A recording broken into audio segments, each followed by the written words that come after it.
50 years ago, I still got it. Who's got it? Morning. We are all present and at the table once again on day 2 of our March State Board meeting. We are going to open up today with Director Shane Carter of Teacher Licensure, talking about our favorite topic, y'all, regulations. Well, Fun was yesterday, work today. yes. Well, good morning, Madam Chair, Commissioner Watson, ladies and gentlemen of the board. So last month I presented several conceptual regulation changes for your review and consideration, and today I'm requesting action on those recommendations. And just kind of from a layout of what we'll do, this is kind of the first set. I will be bringing some additional items to you for review and action at future meetings, but this was kind of the first step of getting these before you. So as part of last month's review, the first thing that we discussed was adding a new license renewal option that's embedded within the school improvement model that basically allows for individuals that complete state-approved trainings that are embedded within that model be a licensure renewal option. The second main item was adjusting license durations, and that was geared to improve alignment with other regulatory requirements, and also that change is geared to reduce processing time and cost for educators, as well as improving the turnaround time of the licensure team. And finally, the third item was removing recency as a licensure requirement, which would streamline the process and basically do away with another license that we have basically issued just to meet that requirement. And I have created a draft recommended motion for you just to assist, but that's there for your review. Any questions? So board, are we all understanding what's being asked? Are we all good? I think it all makes a lot of sense, personally. I really like, I actually really like all of it, especially when you talk about the things that are being required, being used for their professional development points, so it's not an extra burden. So lessens that, which I like. Dennis? Yeah, I appreciate this because, one of our goals is to eliminate things where we can. This makes a lot of sense. So I'm ready to read the motion when you're ready, Madam Chair. Go ahead. I move that the Kansas State Board of Education approve the recommended changes to licensure regulations. Do I have a second? Thorough? Any further discussion? Comments? Nope. Okay. All in favor? 10-0 vote. Woohoo! Right. There you Thank go. you, Madam Chair. Appreciate it. And you did it in record time. Record time. Record time. Walk around here so we could see those. Oh, the fancy snazzy shoes. Got the kicks. Danny's always talking about the shoes. I'll get out of here and let you get back to business. You're good. Thank you. Thank all of you.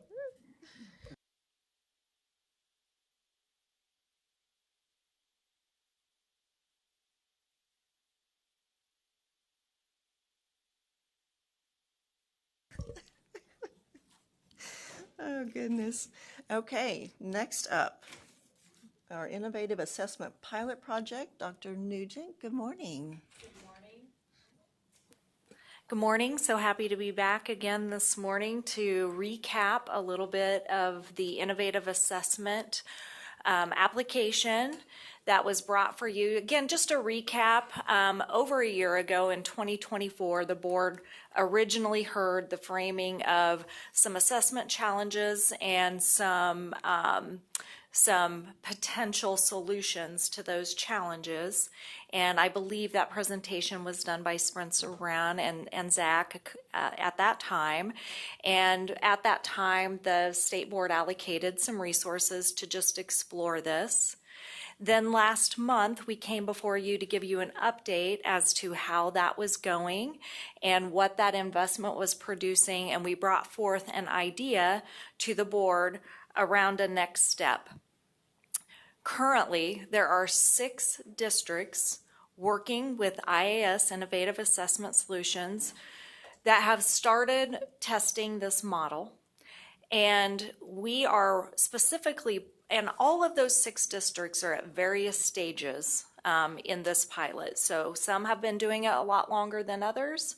And so KSDE has been partnering with Olathe and Kansas City, Kansas, and other select districts to really continue piloting this work. As you recall, yesterday when I was up here on the literacy focus, we talked again or explored again the board goal that really works to strengthen the 4 fundamentals. And the IADA is just one more way that we can look at specifically the fundamental around balanced assessment system. And when we look at assessment this way, we know that it is better able then to support those other fundamentals. High quality instruction, good instruction, using the right materials, and then assessing those materials accordingly. This also reduces an unnecessary testing burden. Now, what I mean from that is our current system with a summative assessment, we teach all year, and then at the end of the year, we have one shot, one snapshot. This allows us to have those tests throughout the year, those summative assessments throughout the year, and evaluate the effectiveness of that instruction and of the learning, while at the same time maintaining accountability and rigor. So what this assessment really allows is that it reinforces all of those fundamentals instead of competing against them and just guessing at the very end how we did and if we were aligned. The Innovative Assessment Demonstration Authority is not a waiver. It's simply a mechanism already in place that allows states to really think about assessment differently and then determine if how we think differently can then be scaled across the entire state. It is a federally approved pathway, but it does require an application just to ensure that what we're proposing aligns with still the regulations that are in place across the federal level and at the state level. So what we're proposing is that this innovative assessment eventually would take away what our pilot districts are currently doing, which is kind of double testing the students. They're doing these 9-week benchmark assessments and then still giving the summative assessment at the end. This is great because it's allowed for some comparability, but ultimately we want to be able to reduce that end of year summative and use all 4 benchmarks to create that summative score. This would be used for federal accountability and reporting, but because there is a state requirement for assessments, the state board would have to approve us seeking forth the application to IADA. If you are to give us your blessing today, then we would submit an intent to apply, just to let the federal Department of Education know we're hoping to apply. That application, the formal application, would be due in May, and then US Ed would have 90 days to provide a response. And then if approved, we could do this pilot for 5 years. Again, we currently have 6 districts. There are other districts interested in joining the pilot. I'm not sure if you're aware of this, but the legislature has asked us some very specific questions about this pilot and have some interest as well. But here's what I want to really to think about. It truly aligns with our vision. If we want to connect to the 4 fundamentals, and balanced assessment system is one of those fundamentals, this takes accountability spread out through a year. It gives feedback to students, teachers, and families in a very timely manner. It's extremely integrated with the learning that's happening in real time. The accountability produced, I said it's timely, but then educators get to have actionable data that drives their instruction. Those of you who've heard me speak in front of this board before, I say always, I have this litmus test of how I try to make decisions. Is it good for kids? Can we support the adults in making it happen? And then does it benefit our communities and our families? The IADA opportunity does all three of those. It's good for kids. They're assessed in real time according to the standards and timelines that districts are choosing to teach those standards. It provides information to educators that they can use to change their instruction, and it provides relevant information to families in a timely manner. It is important this is a pilot. A pilot is used to determine if it will work. It may not work. From the accountability level, we see that it's working in its current state. We need to understand if it can work at the next level and at a larger scale. So it is a pilot, and I used to have to tell my teachers that when they wanted to pilot new curriculum materials. It's a pilot. If it doesn't work, we pull it back. If it works, we're full on, full scale. And at this time, I'll stand for questions, just again to remind you that this aligns with our school improvement model, and it actually integrates 3 of the 4 fundamentals around balanced assessment. Betty. I'll stand for Oh, questions. thank you. Betty. Okay. Okay. Michelle? Thank you, Madam Chair. I've been emailing lots of questions. I don't know if you've seen the questions, and Dr. Watson's been responding to me, graciously responding all hours. The questions I had were, I'm thinking about a student that does really well, goes on, becomes successful in life, and never takes a state assessment. Their parent has opted them out of that. This I feel like is if we have unit tests, quizzes, and things like that, where we could see. So you're saying that a parent can, because you can't see the state assessments, and you can't see how they were scored. You can't see how they answer the question. So how is this different than if you're constantly assessing the kid to come out with a certain outcome? How is that?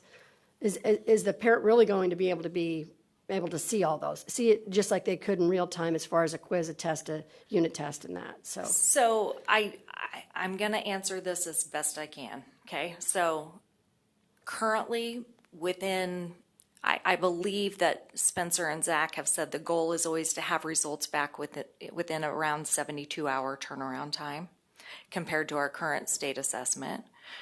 Those results typically are shared through a PLC model with teachers, but the hope is then, just like any grade that a student gets for any assignment, that is available to parents to view and see. If you're looking at this from the point of accountability and state assessment, I think if a parent said, I don't want my students to take the state assessment, I've always opted out of that, that would still be an option in terms of that data being turned over for accountability. We'd have to have some mechanisms and forms in place to make that happen, just like we do now for the state assessment. That would be a required part of this application. So basically, are they doing their work? Are they showing up for class? Those are all the things that a professional licensed teacher would be able to. Correct. So I'm Correct. just. My hope, so I'm going to take it a little differently, Michelle. So my hope would be, because this is very much a standards aligned assessment, the conversations we're having with the families after the 9 weeks benchmark would be, here's how your student performed. These are the standards they obviously mastered. These are the ones they struggled with. And then the best part, here's what you can do to help support us at home, and here's what we're going to do to alter our instruction at the school level.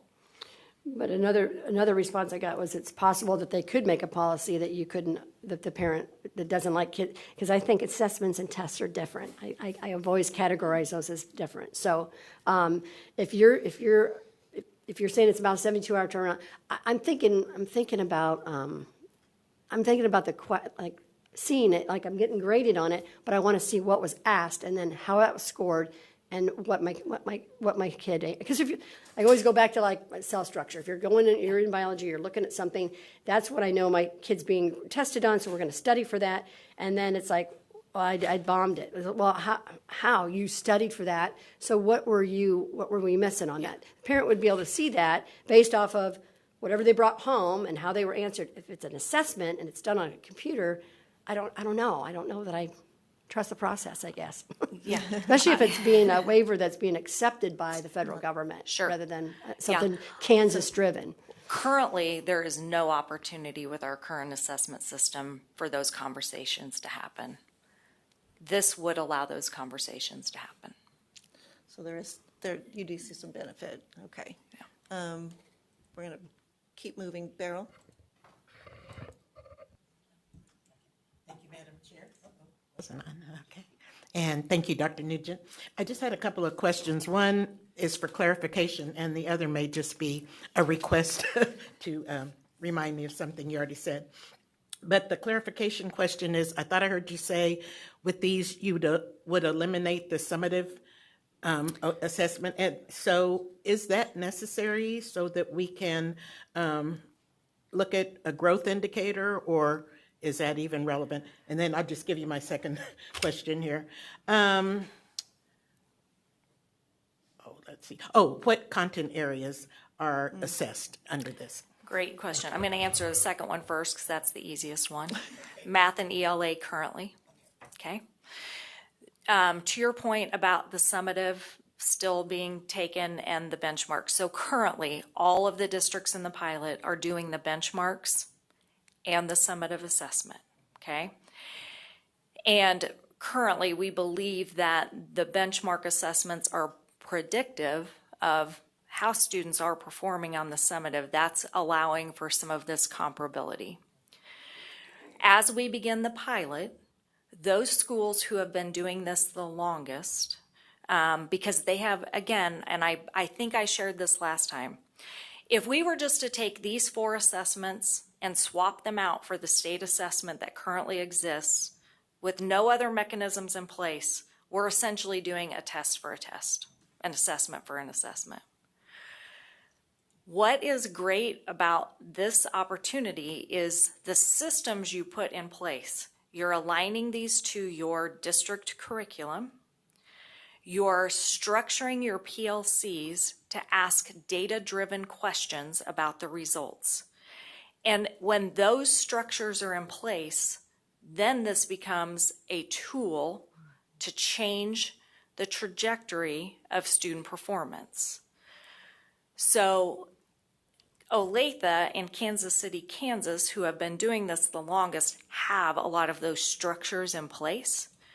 They would potentially be ready from the beginning to not do the summative, these 3 to 4 benchmark assessments, whatever is determined is necessary for a benchmark.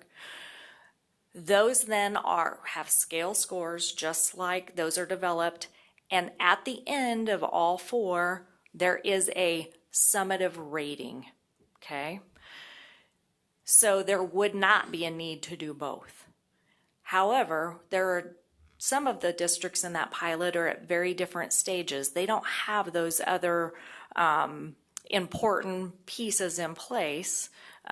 Understanding how to look at the data, their PLC structures are getting in line to what's necessary to make this work. They would probably still do both, and then let's look at a measure.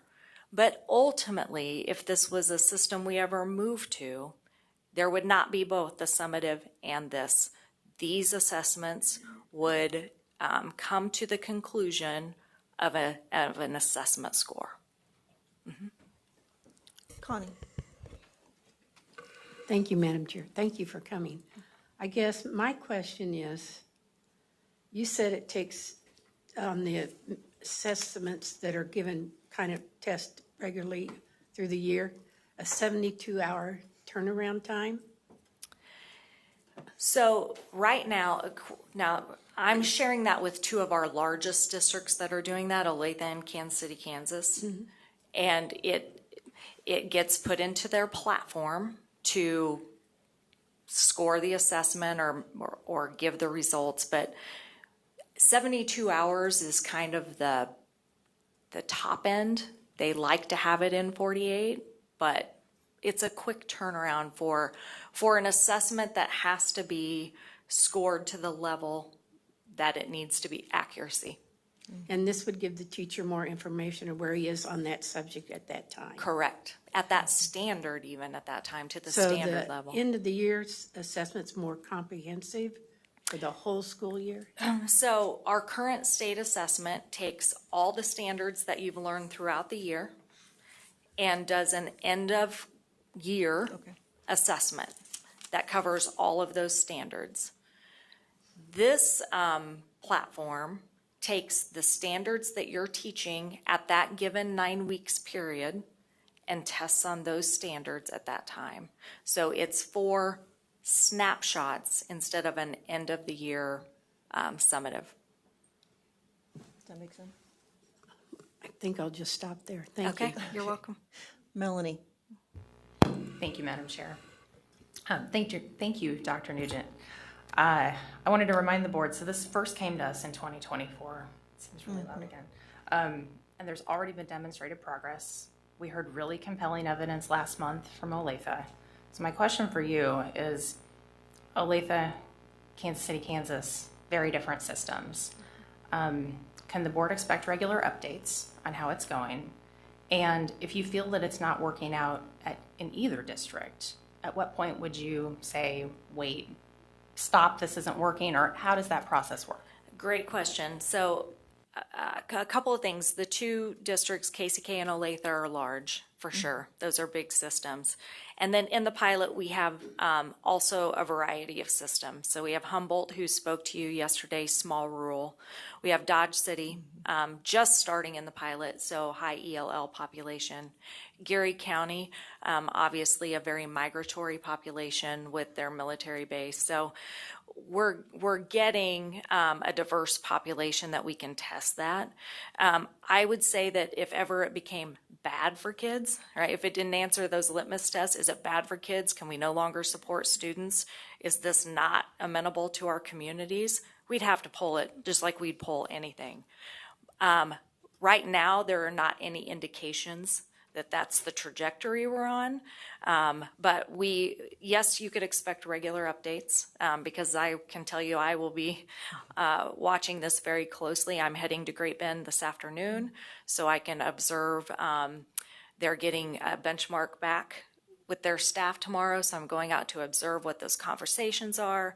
So the commissioner always says there's a difference between micromanaging and micro-leading.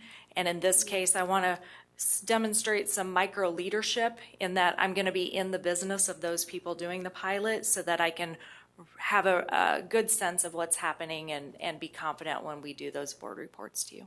Awesome, thank you. I love what you said about, like, one of the things that I'm really focused on is the opportunity to make PLCs even better. So exciting. Thank you. Yeah. Debbie? Thank you, Madam Chair, and I'm sorry this Yeah. crashed. So I have a few concerns. First, it says that this can be used basically to fulfill the Kansas State assessment requirements. So it sounds like these districts may just totally replace the current assessment that we already just changed. Is that right? That's correct. This would be a pilot, so it is different than the assessment we just gave last year. That is correct. And so for the continuity, we'd have some districts that have changed from one assessment to a second assessment, now to a third assessment. And I'm wondering, how much does this cost the taxpayer? Because changing assessment tests costs money again. Yeah, that's a great question. So currently, these districts that are involved are already, they chose to pay for this service.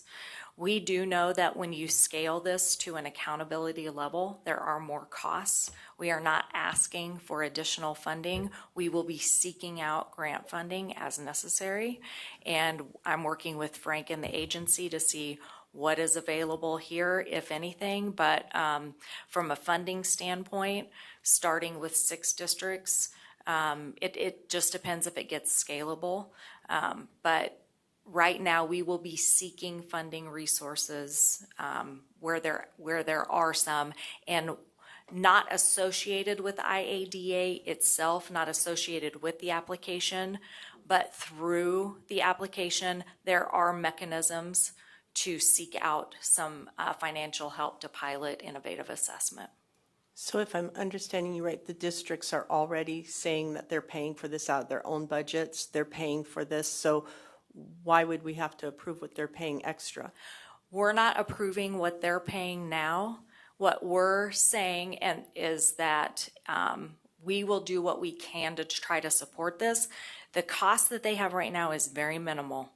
We anticipate increased costs when it comes to accountability because you have to look at your platforms, we have to do scaling, we have to do a lot more things to make it meet those levels of the state and federal requirements.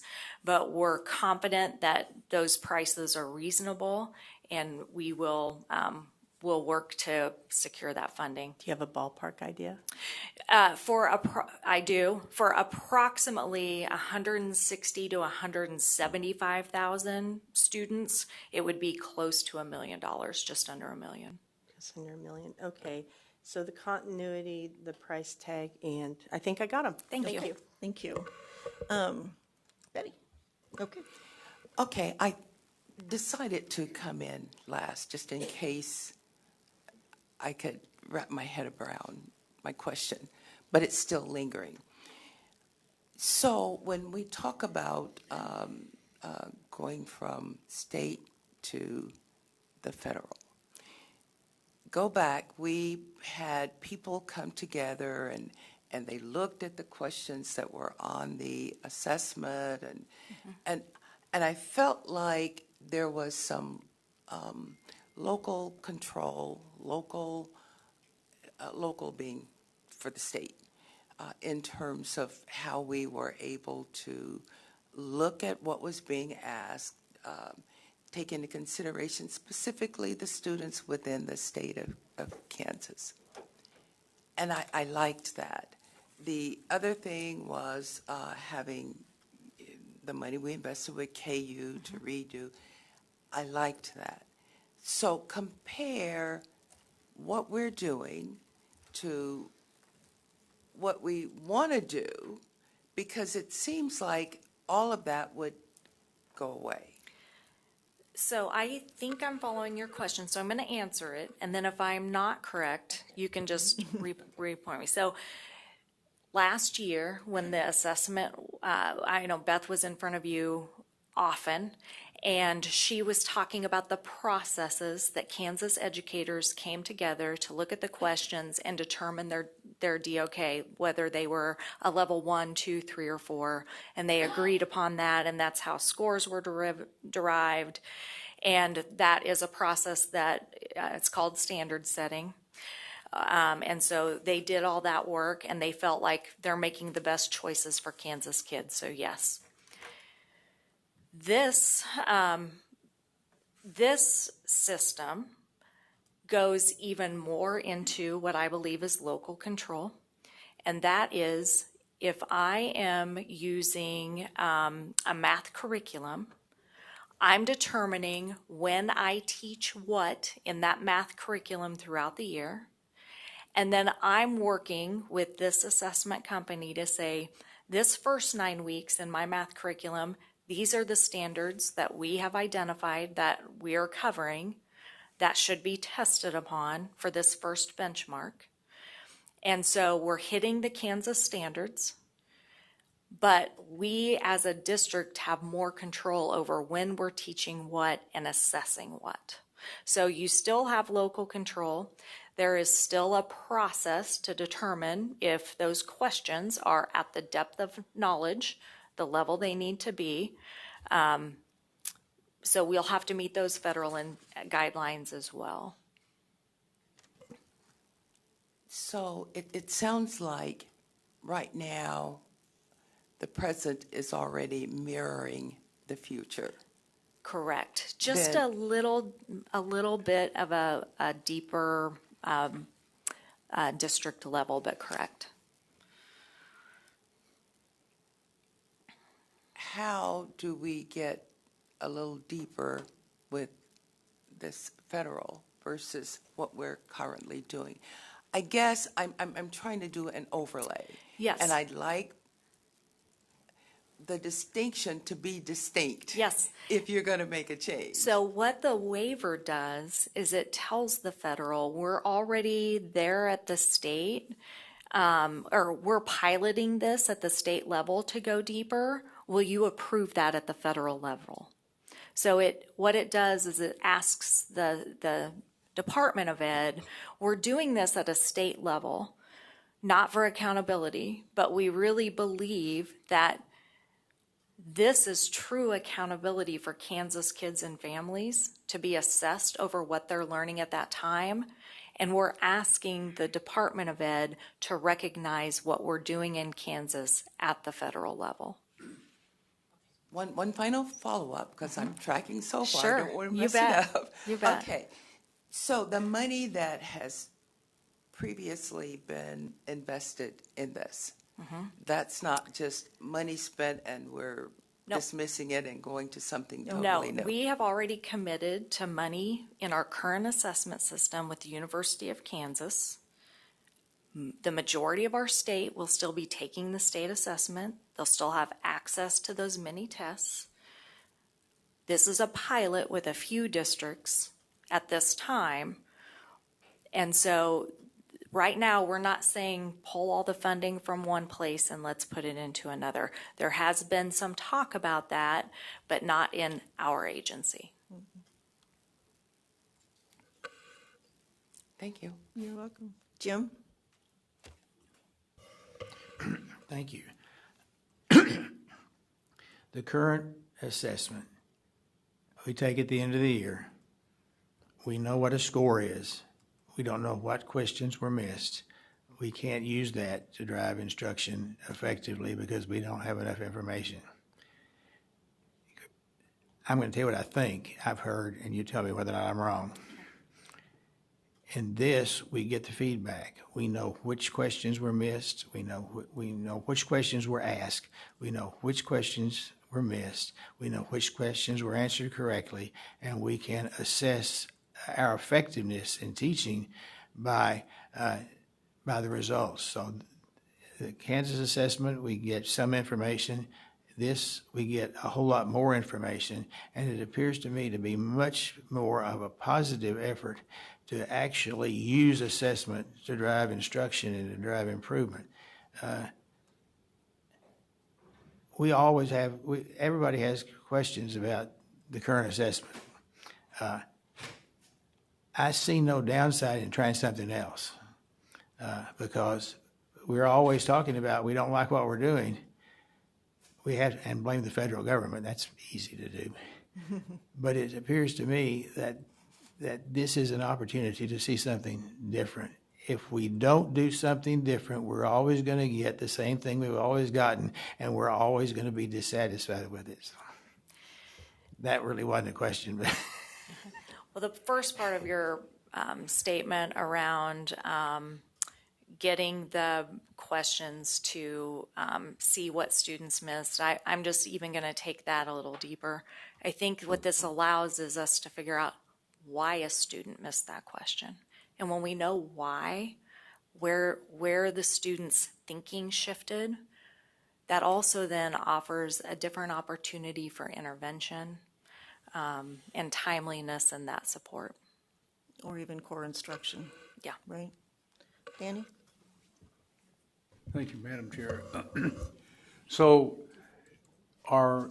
since this questions are designed for the curriculum of that particular school district, then are each questions different for each school district? Potentially, yes. Most likely, yes.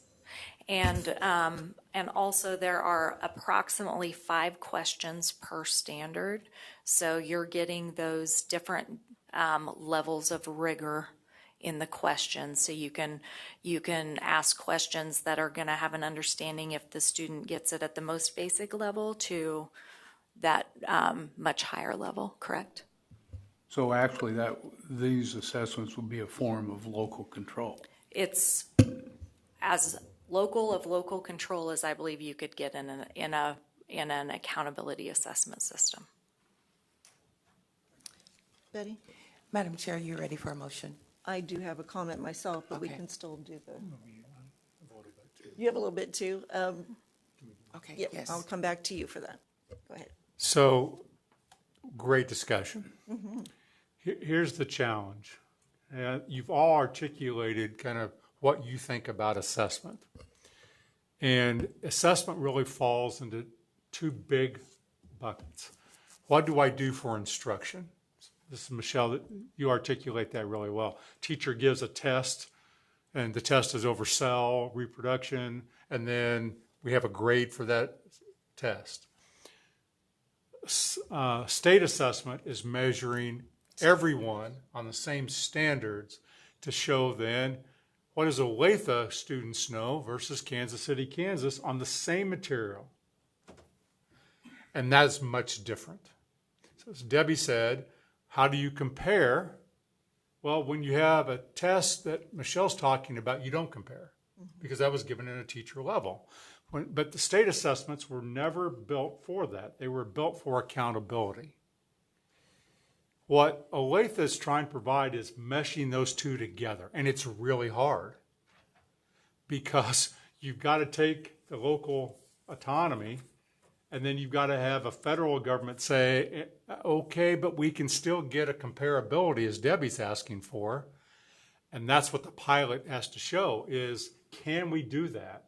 And can the districts that are now doing it say, at the end of the day, we've talked about our role, we liked it or we don't like it anymore because the accountability started to change the instruction. It's really hard. It's really hard to do that. But I applaud that Olathe and Kansas City, Kansas, Humboldt have come forward and said, let's try. Because what we don't like right now is everything we've talked about. To go to Debbie's on the contract with KU will end before this pilot is over. So you'll have the opportunity of where do you want to put the money, Debbie, the same amount of money. And so, I mean, because none of that is allocated that we've done to go here. So you've all brought up the really interesting, hard dilemma that this pilot will go forward with. So.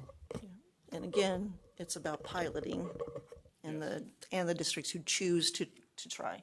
I heard from Dodge City. They started this year, is my understanding. I believe they started in math at a few grade In levels math this year. yes, just math. One of the comments that the assistant superintendent, Scott Springston, couldn't get his name come, that really captured me was, he said, the framework is providing a deeper and more integrated collaboration among our teachers in planning instruction that goes to the appropriate depths of knowledge for retention. That to me is a big win all by itself. No matter what the end result here in the assessment world is, if it's driving districts to this, and I'm watching gentleman in the back, like it's driving more and more collaboration, more talk about instruction and how they're able to use this to continue that. And so even if at the end of the time, we're like, it really isn't working on the accountability level, we've still gained a lot by the hard work being put into it by districts seeing if it can work. It's still driving them. You're talking about PLCs, like it's driving them to more and more. It sits in KISA, and that's the beauty of it. Is the improvement part is there. It's about local curriculum. It's doing a lot of things, even if the end result isn't exactly what maybe we think it could be. Hence the trying, hence the piloting. Maybe it can, maybe it can't. But the process alone, to me, when I've got districts coming saying, we're seeing, Humboldt said, we're seeing good things in the process. Let's give it a try. And I'm going to bring back Dr. Eggleston's words from January. He said, we get paralyzed looking for perfect, and then we don't try. And then we do nothing, which is what Dr. Watson just said. Then we do nothing. And we actually had a CTSO student say pretty much the same thing the day before when she said, I learned it's perseverance, not perfection. We just keep working because we do want better all the time. We want it to work. So we can't sit back and admire the problem We have to continue to look for the solutions. And so those are just, to me, those words just were hitting me this morning as even I was getting ready. And when I got this email, I was so thankful because I'd heard Dodge and hadn't really dug into them. So I was so grateful that Scott sent this to say, here's what's happening here. Here's what it's doing. And yes, it's just math for them right now, but they're seeing promising changes already. And they just jumped in this school year. And like I said, even if it doesn't become an assessment tool completely, it's helping them in a district level. And I know Dodge struggles because with their diversity, the state assessments will tell you they're not doing their job. And it's simply not true because they can't show improvement on a state assessment at a student level, whereas this could probably do better in that result. So that's my hope for this, that at least in the process, we can see a lot of good things happening. And it does fold in with KISA very well, and I appreciate that. Dennis, Madam did you? Chair, I just wanted to make sure you saw I was trying to. Are you trying to get Add back me. in? Okay, I'll get Dennis and I'll go back to you. Yeah, I just want to say I like this because I think this is a way forward from, status quo. So thank you, Dr. Nugent, for the hard work. Just one quick question. Sure. Will you give us a report before the end of the fall semester, at the end of this year? Of next year? Yes. Absolutely. Okay. I just want to hear from you as soon as possible. Sure. Debbie? Thank you, Madam Chair. So since I was referenced, I just wanted to clarify that what I'm also for the local control, and apparently they have that. They can give these assessments and they can use the tools of these assessments. Nobody's told them no, and they apparently are already using them.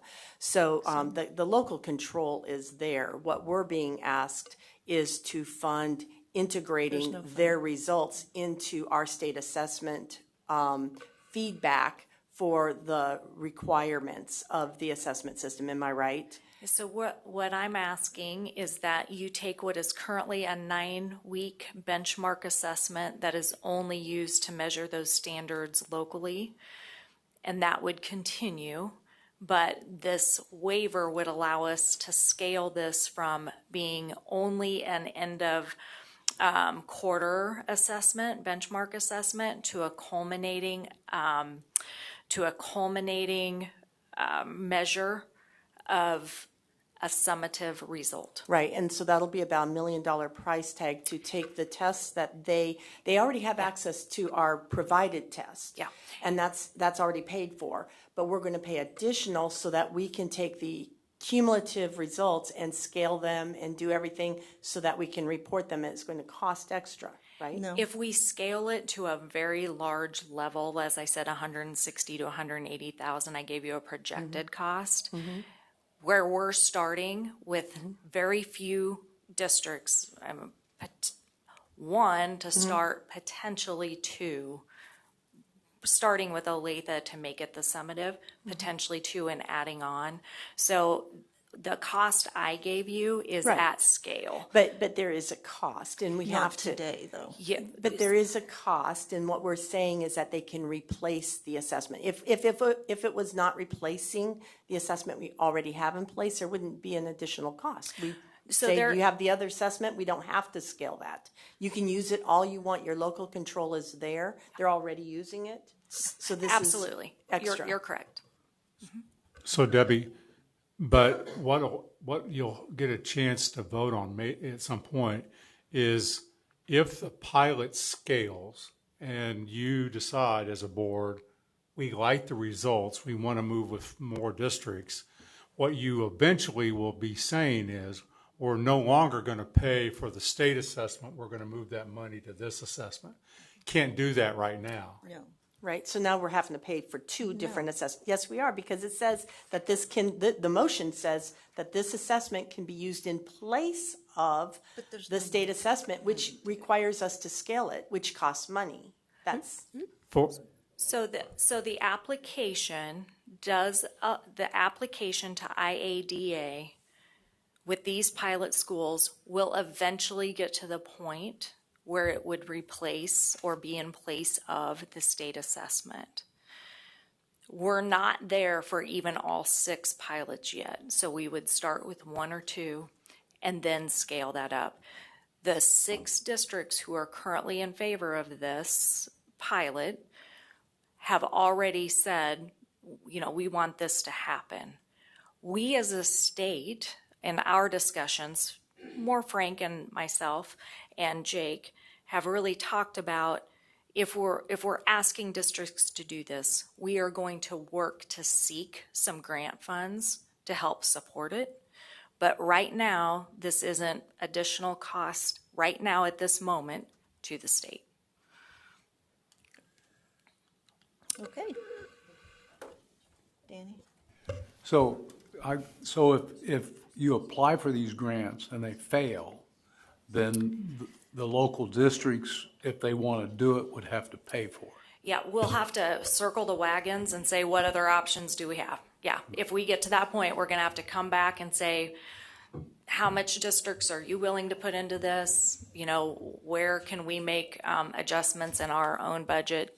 Yeah, absolutely. Okay, Betty? I move that the Kansas State Board of Education requests the Kansas State Department of Education to submit an innovative assessment demonstration authority application to the U.S. Department of Education for the purposes of piloting a through-year curriculum directed assessment system and to allow participating districts determined by KSDE to use this assessment to fulfill Kansas State assessment requirements for the purposes of state accountability. And do I have a second? Jim? All in favor?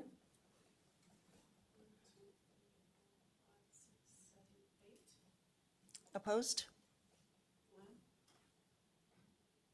Present not voting? Okay, 811. Thank you so you. much. Appreciate it. Good information, good discussion. There's lots going on. Okay. We'll shift gears a little bit.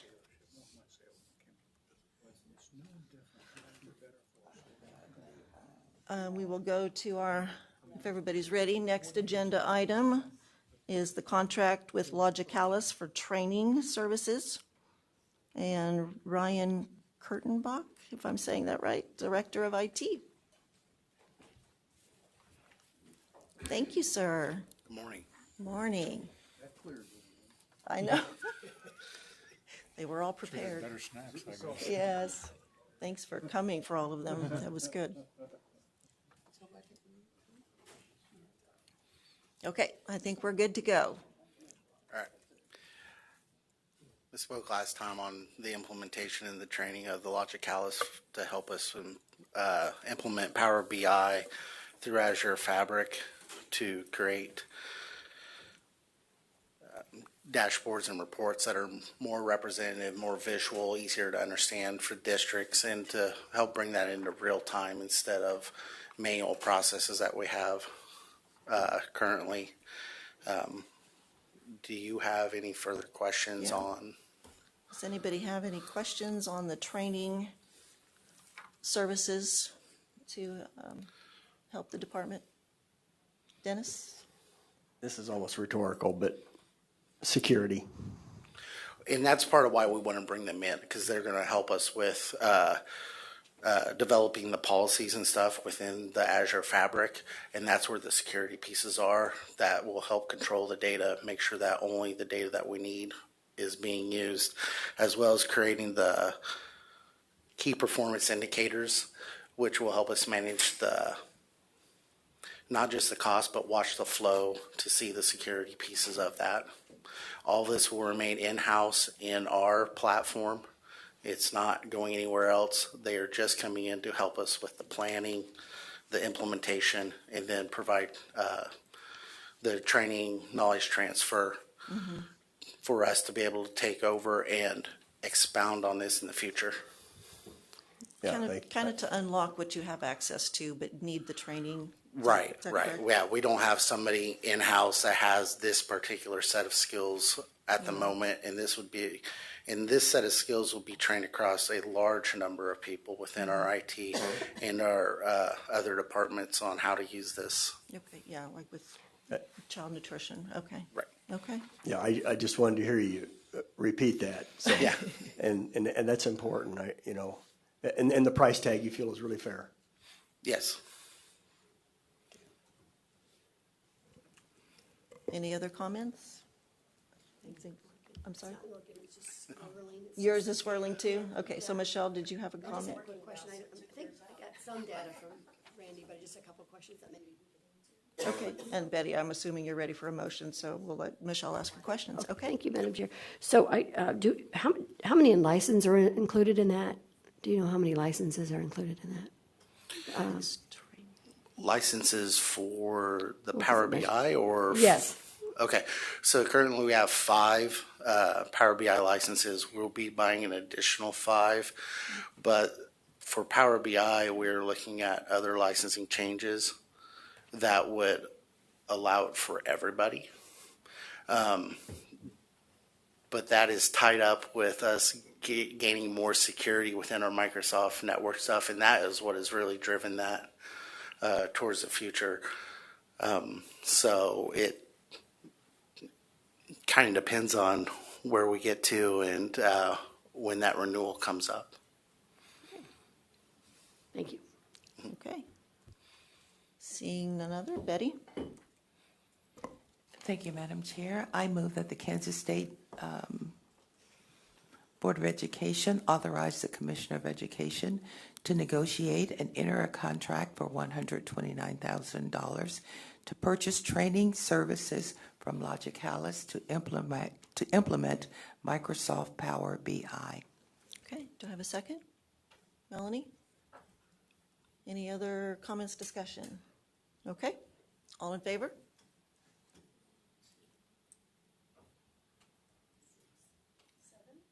Opposed? Present, not voting. Oh, my goodness. Okay, that motion passes. Thank you very much, sir. Thank you. Appreciate your time. Kelly. Lost my page. Catherine. Good morning. Good morning. We moved her like 5 times. I know. That's all right. She was a bouncing ball yesterday. I'm so sorry. That's We all were right. That's all right. Constantly moving around. All right. Okay. All right. We got business education content standards. Yes, ma'am. So please ignore the screen. We're not there yet. Okay. But Madam Chair, Commissioner, and members of the board, thank you for letting me come before you. First, I have the business education standards, which have been updated from their 2001 version, updated for language and reordered a bit. I can go through those if you'd like. Did you have any questions on those updates? Did anybody have any questions from last month's updates? We had a good presentation on that, I think, and yeah. Okay, Dennis. This is, good to see. I just wonder, what is the actual number of, when you bring a program like this to us, is it because there's universities and stuff that are having the enrollment is showing that a trend toward this is needed? Updating the standards is just cyclic. We're trying to do them every 10 years, and since these were from 2001, we really need to get them done just to make sure they are current to the needs of the profession. It's more of a time issue than enrollment and reflection. Okay. Yep. Yeah, we want to make sure we're reviewing. Yep. This one got kind of left behind. It took a little while, and if any content area says, profession-wide, we need to tweak this thing, we want to go early, absolutely, they don't have to wait a set amount of time. Right. We would get a group together to do those revisions. Okay. Okay. I'm seeing no discussion. Anybody got a motion? Betty? I'm on a roll with it. She's the motion lady. I like it. I move that the Kansas State Board of Education approve the new educator preparation program standards for business education 6 through 12. Okay, take a second. Barrow, thank you. All in favor? I believe that's a 10-0 vote. Okay. Fantastic. Wonderful. Fantastic. And then you have a receive item And for then I us. have a receive item, yes. So I have for you the Evaluation Review Committee's recommendations from their January meeting. Just a reminder of the higher ed accreditation process. The provider, which could be the School of Education, the College of Education, so we call them the provider, whatever the definition of their department is. They provide a self-study to a review team who looks at it and makes a formative report. This is how we think we understand things. This is what we don't understand. The university then provides an addendum with more information. And then the visit team, everything is done online at this point, even though we still call it a visit. We don't physically go there anymore. Interviews everyone from the provider, the faculty, administration, current candidates, faculty in arts and sciences, P12 partners, cooperating teachers, everybody they can. And they write a second report. That is their final report. The university can then respond to that. You still don't understand this one part, or we agree with that. It goes to the Evaluation Review Committee. They read it and they make a preliminary recommendation that goes back to the college, who can say, you still don't understand. Let's have a hearing and go over this. Or they accept it and they bring it to you. And for accreditation, if it is continuing and there are no grave concerns, the average is a 7-year accreditation period. If there are serious concerns about one or more of the standards, then they could receive a abbreviated approval for 2 years while they resolve those concerns. 2 types: accreditation with stipulation if they have this stipulation, this concern, but all the standards are identified as met. Probationary accreditation if they have a stipulation and a standard is identified as not met. 1 is the max, or not accredited. So just the review of that. The higher ed accreditation standards look at content and pedagogy for number 1, relationships with their P12 partners for number 2. Do the partners have involvement in designing the program, selecting cooperating teachers? Standard 3, candidate recruitment and monitoring through the program. Standard 4, after the person graduates and gets a job, are they being successful in their position? Are they having a positive impact on their student learners? Are they satisfied with their preparation, and is their employer satisfied with their preparation? And then standard 5, how is that education department monitoring all their things? All of their tracks that they offer, all of their data that they collect, how they analyze it, how they make decisions, and that they check that that decision did what they wanted it to do. Initial programs, your first foray into the education profession, and advanced programs coming back for a second specialist license or a leadership license are reviewed separately. And before you move on from there, when you talk about the P12 partners, Yes. And it wasn't one of our accreditations, but I jumped in on it, and I think it was like CAPE. What's Yeah, CAPE. that Fort Hayes had, and I was just a fly on the wall, and that's what that whole particular visit was. It was just Yes. a virtual meeting, but Yes. it was the schools Yeah. surrounding, Yes. speaking into, did they feel like the college was doing what they, and it was really interesting to just hear the conversations and the different things. And early on my time on the board, I did actually ask for files once. It's a lot. Don't print them out. It was a real lot. So I stepped into some of them like, holy schmuck, like there's just a lot going on in the midst of a review process. Yes. And that was very clear in the midst of my looking at stuff. But the conversation was really interesting. And I know that that part is to see, like you said, is the end result what the schools are looking for? Yes. And I know, because obviously I'm around Fort Hayes all the time, that is a constant question when they pull superintendents and whoever together, like, what do you need? Yes. What are you seeing? What do you need us to change? They're very, they seem to be very reactive that way, or responsive. So hopefully, I know this one's particularly for Bethel, but anyway, just the little bit I've stepped into the process, it really has been fairly eye-opening. Oh, good. Good. I'm sorry, go ahead. No, that's fantastic. So just a reminder of the 2 kinds of concerns that can be documented for accreditation. The area for improvement is, something that's not an A+, that needs to be worked on over the course of that 7-year accreditation cycle. And they report every year on any concerns that they get. A stipulation is a more serious concern. The standard could be in jeopardy. Isn't necessarily not met, but is in jeopardy. So that is where you get that abbreviated 2-year accreditation. You got to get this straightened out. And we're going to check back in 2 years and make sure it's straightened out. So the first recommendation I have for you is for Bethel College for accreditation for that full 7-year period. Bethel only offers initial programs, so you don't have the advanced recommendation column here. The ERC recommends that all standards are met with no areas for improvement and no stipulations. Their next accreditation would be in spring of 2032.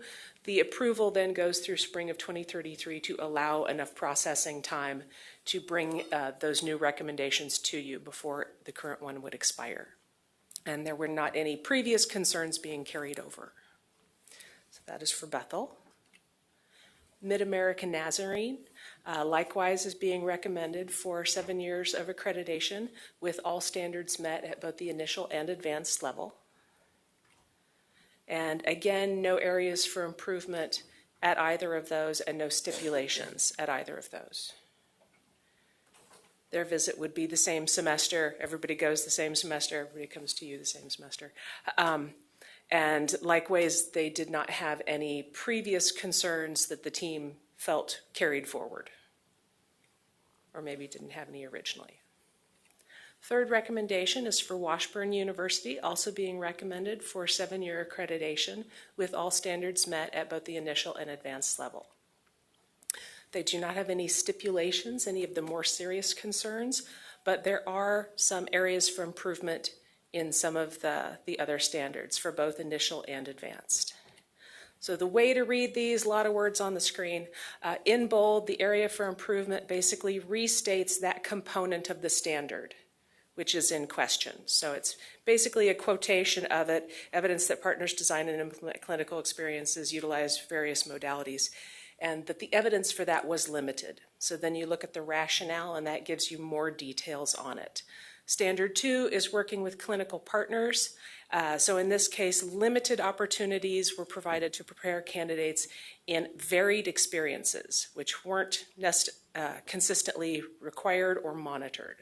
So there wasn't necessarily a checklist of you will go to an urban, a suburban, and a rural location. You will go to different economic average school districts or something like that.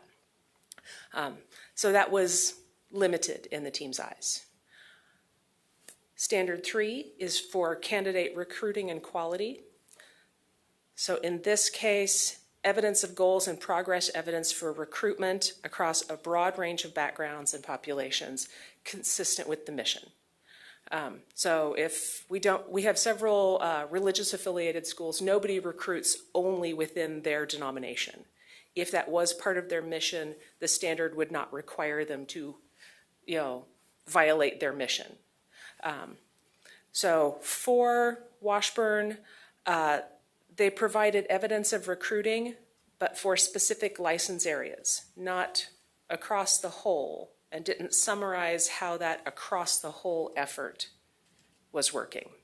They provided evidence, it works well for this license area and that license area, but didn't summarize it. Standard 5 is the quality assurance system.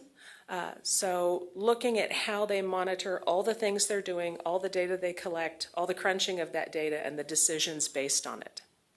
So they provided information on collection, analysis, and sharing, but it was unclear to the team how all of that data was brought together to make data-informed decisions. So the team isn't questioning that there is a quality assurance system. If they were concerned about that, it would be a stipulation. They're not quite following how it works. Component 5.4, regular, systematic, continuous assessed performance against the provider's goals and standards, tracked over time. So the university provided a description of their data and a limited amount of data relative to the processes that are used for continuous improvement, but it didn't seem systematic to the team. It may have seemed more decision specific. data collection item specific. So those are the initial programs, and then the advanced programs are going to be very similar. So again, we have the recruitment question, that the recruitment data was not sorted into whatever piles are most meaningful to the university. We're recruiting a lot from within Shawnee County, or more than 500 miles outside of Shawnee County. However they choose to sort that was not very much sorted and disaggregated. They do have a couple of advanced programs that they currently have off the market while they're revising it. So the recruitment for those is obviously up in the air. And so the methods for those were being revised, and they don't have anything concrete right now. For the quality assurance system again, for the data collection, analysis, and sharing, again, it was unclear how all that data was being brought together to make data-driven decisions. So not questioning that they have a quality assurance system, but how exactly are you drawing on all of this data? And sometimes that can be hard when you have very small numbers and you make individual decisions instead of, we have 50 data points from this thing twice a semester, and being able to track it that way. And then looking at, does the quality assurance system rely on relevant, verifiable, representative, cumulative, actionable measures? Specifically, because the university is rewriting a couple of their advanced programs, they are transitioning them from assessment tools they created in-house to proprietary tools that have already had reliability and content validity analyses done. But they haven't completed that transition. So the tools that they were using in-house have not completely been analyzed for content validity. Does the question get you the answer or the information that you want to know? Is the question accurate to what you're trying to ask? And then inter-rater reliability. How are you making sure that every scorer scores the same? So some of those analyses weren't done yet. Okay. And then component 5.4, again, regular systematic continuous assessment against goals. So again, looking at that data and processes and how you make decisions. But the examples of data-driven decisions were limited. So some things that the reviewers recommend be worked on, that the Evaluation Review Committee recommends be worked on, but they did feel that all of the standards were met. Okay. And the university would report on these every year in their annual report. So I was going to ask you, I was trying to remember how often we check back in for those. Okay. Yeah, every year. Yeah. And there were not any concerns from the previous review that were being carried forward. Okay. So those are accreditations. I have a couple of program reviews for you. I've been talking a long time. I need to finish so you can get on to a better topic. So just a reminder of the program reviews. It's a very similar pattern, but at the license specific level. So the elementary program, the math program, writes up, here's how we feel we meet these standards and the evidence that we're using. A review team from that area reads it and says, okay, we understand this. Maybe we don't understand this one part. And the program then provides additional information, a rejoinder. The review team finalizes their report. It goes to the Evaluation Review Committee, who votes on a preliminary recommendation, which goes back to the university, who can say, you don't understand. We need a hearing to explain more. Or they can say, yes, we agree. And then I bring those recommendations to you. Today as a receive item, next month hopefully as an action item, where the program could be approved for 7 years if it is a continuing program with no serious concerns, for 2 years if it's new or if there are serious concerns, or not approved, which I try not to bring you. Right. So Mid-American Nazarene does have a new elementary unified program that they have gotten started. They have begun taking candidates. And the Evaluation Review Committee recommends removing that new program status. and extending the approval to be in line with Mid-America's other continuing programs. The program is recommended as all standards met and no areas of concern. Oh, gotcha. I was reading that completely wrong. Okay, keep going. Yep, okay. It is an innovative program, so I believe they are in the classroom under a limited credential while they are taking the program. Okay. Yeah. Pittsburgh State has a continuing program, their reading specialist, that they want to renew. And so that is recommended with all standards met, no areas of concern for a full 7-year cycle to catch up with where all of the other continuing programs are. They submitted it a little later than the others so they could revise some things. Okay. Wichita has a new program they have recently started, an innovative low incidence limited residency license. So this is working in a low incidence position under that limited credential while completing the program. So they have got that up and running and would like to take off that new program qualifier and make it a continuing program. Recommended with all standards met, no areas of concern. Wichita also has 2 new proposed programs they would like to start offering within their TAP program that you heard about yesterday, their Teacher Apprentice Program, where they come in and start learning the education content and methods immediately. And after they have a certain amount of that under their belt, they can be working under that limited credential while they pick up any remaining university general education courses they might have. So it's kind of referred to as an inverted curriculum. Mm-hmm. So they have one for middle grades math, Math 5-8, and middle level science. Both recommended with all standards met and no areas for concern. And just a reminder that they can only be assigned new program approved stipulation or not approved to designate that they are new. We want to check back on them within 2 years. If they haven't admitted anybody within 2 years, they can extend that to a 3rd year. Gotcha. But otherwise, if nobody's signed up after 3 years, it's discontinued. All right. Any questions on any of those? You are so thorough. Yes. No worries. Okay, Michelle? Thank you, Catherine, for the presentation. So back to that screen right before the questions.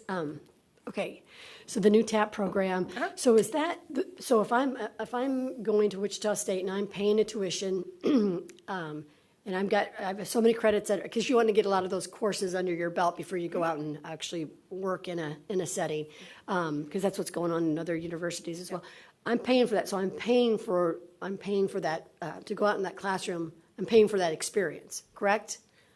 You are paying for those credit hours. Okay, Yes. okay. I just want because yesterday I was getting confused with apprentice. Like if you're getting your if you're working and you're getting paid to work, I was trying to figure out how that was. If I'm going and trying to get that professional development, I'm trying to get that practice, like put it in a practice and the knowledge, and then I'm paying for that.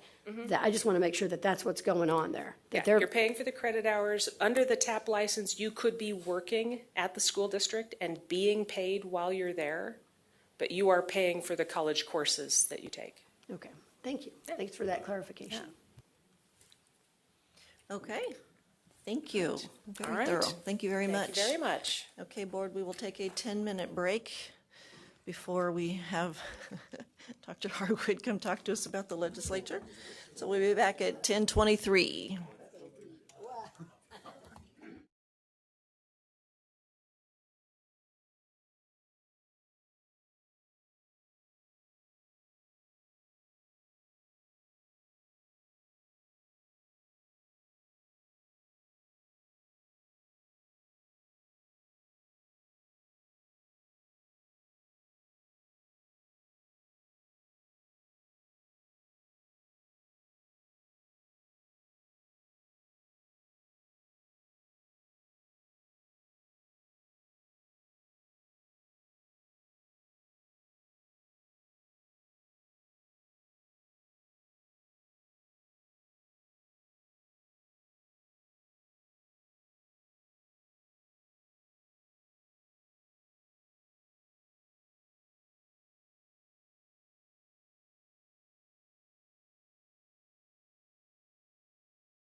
Up and running, okay.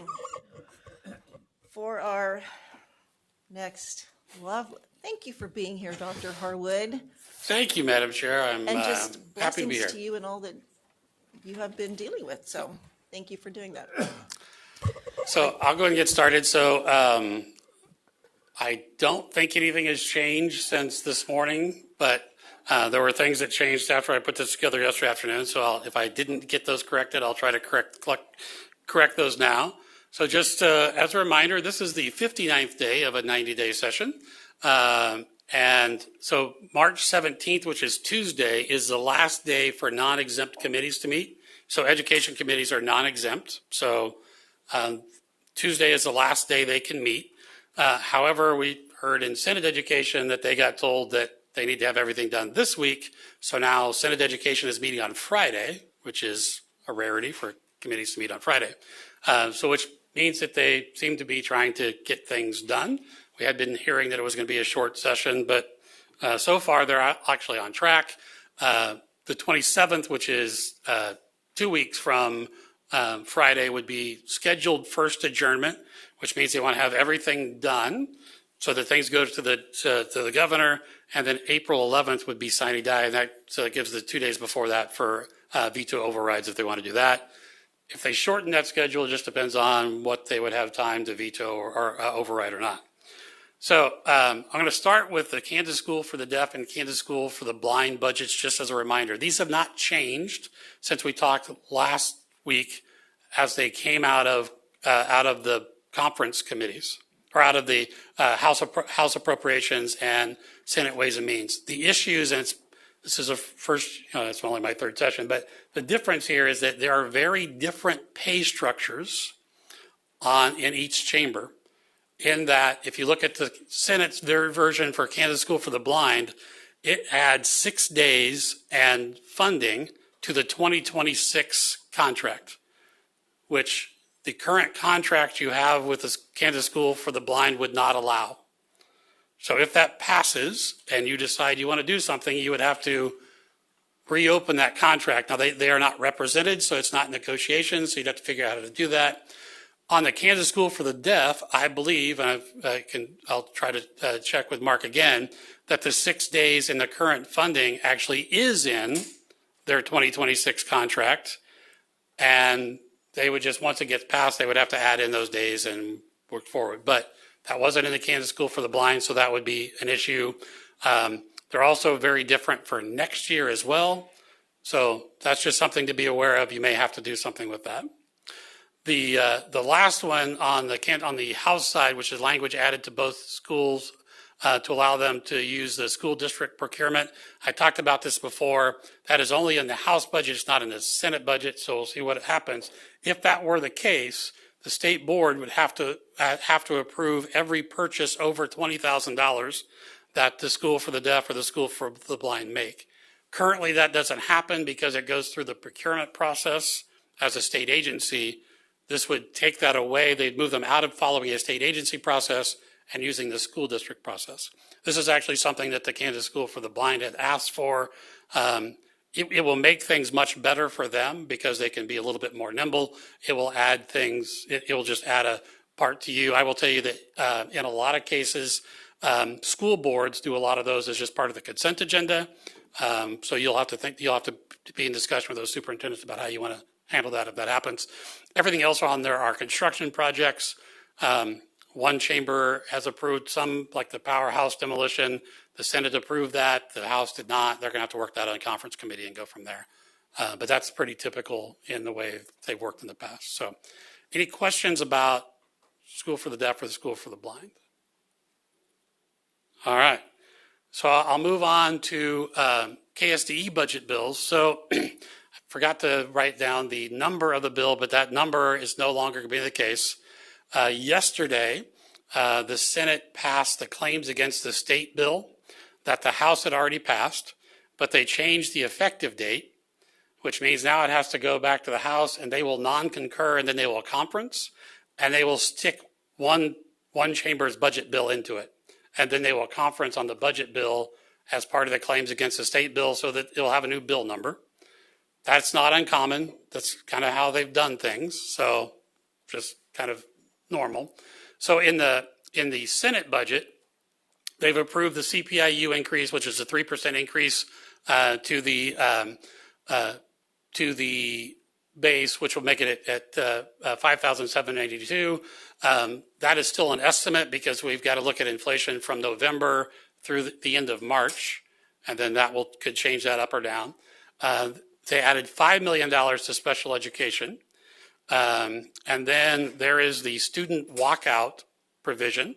What this does is if a district has a walkout and they didn't get written parental permission, if they didn't follow their policies and laws about being absent without excuse, and if the staff facilitate, encourage, or enable the walkout, the state board would have to adjudicate, and that's the word that's in the in the proviso, whether or not there is a penalty to the district, and the penalty is equal to the base salary of the superintendent per day, and the day cannot count towards the school term.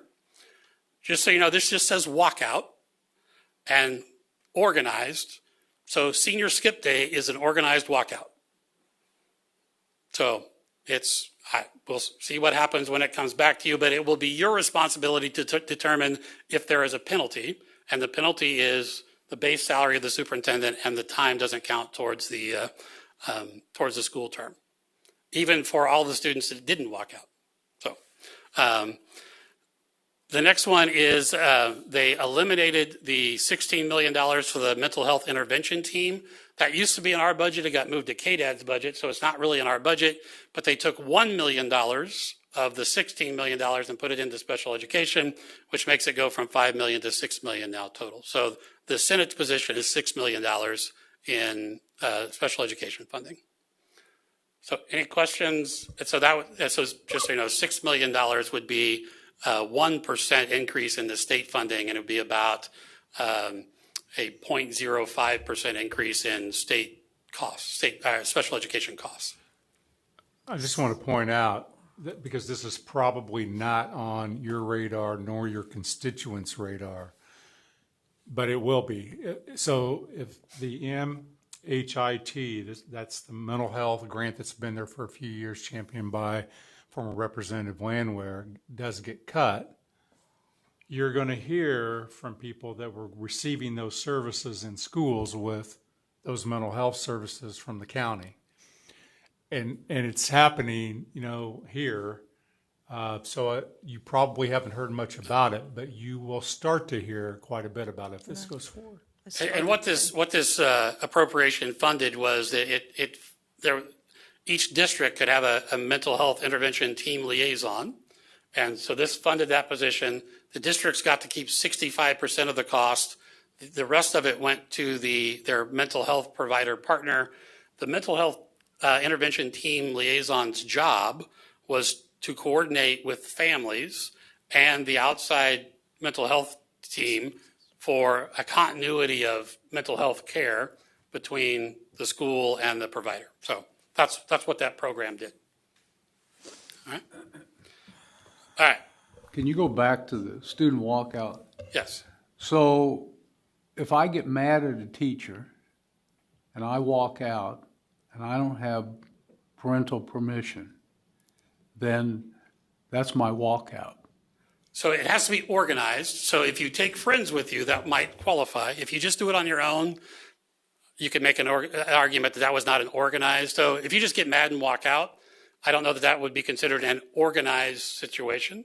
But if you and your friends decided you were going to skip school to go get lunch someplace else, and you coordinated that together, I believe that could be considered a walkout. Yeah. Okay, we're in the cow patty position now. Okay. So yeah, I don't think that was their intention, but because they were talking about protests, but they did not include the word protest in this, just as walkout. The other part would be is that a faculty member would have to facilitate, encourage, or enable. Jim, I apologize, sir. I was already mentally freaking out. This is also about the walkout. During the Vietnam War, there were students that got in trouble because they wore armbands or something protesting the war. And it went to the Supreme Court, and the Supreme Court indicated that students do not lose their First Amendment rights when they walk in the school door. Do I remember correctly? That's a Tinker versus Des Moines, yes. Is this in violation of that? That would be a good question, and districts may have to run the, I guess, risk analysis of, do we infringe on students' First Amendment rights and take that on, or do we take this on in that way? Now, in the discussion, they're saying that students have those First Amendment rights. You could say that this is just about time, place, and opportunity. But yeah, it could be interesting. Just to remember that there was the SPEAK Act, which is a $1,000 civil penalty for a district if they infringe upon the First Amendment rights of a student. That has not gone through the Senate yet, but it passed out of committee. So, I mean, yes, you have to, if you have conflicting rules, you have to figure out which ones you're going to follow based on however it works out. So it shouldn't surprise us that they are doing things that conflict with their own. Pardon me, that was editorial and I shouldn't have said it. So, yeah, I mean, I've talked about a number of things that were bills, and that's not uncommon that bills conflict with each other. It's when they get passed and they've conflicted and they said two different things in the same law. Bills it's easy because you have different legislators that have different priorities, and so the bill gets introduced. It's what does the body pass?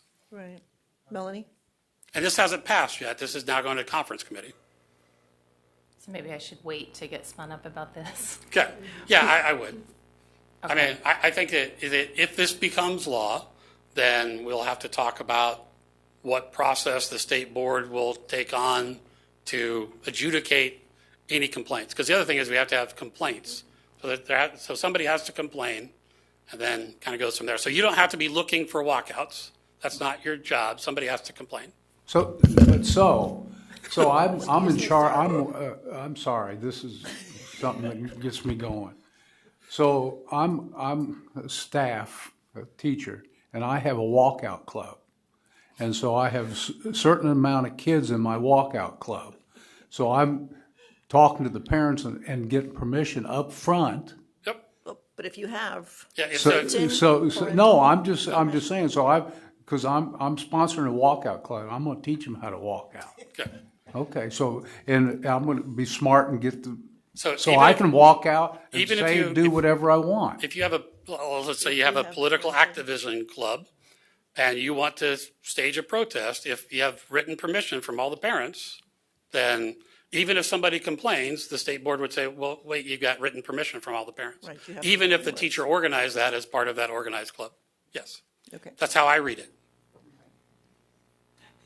Real quick. Sorry, Melanie changed her mind.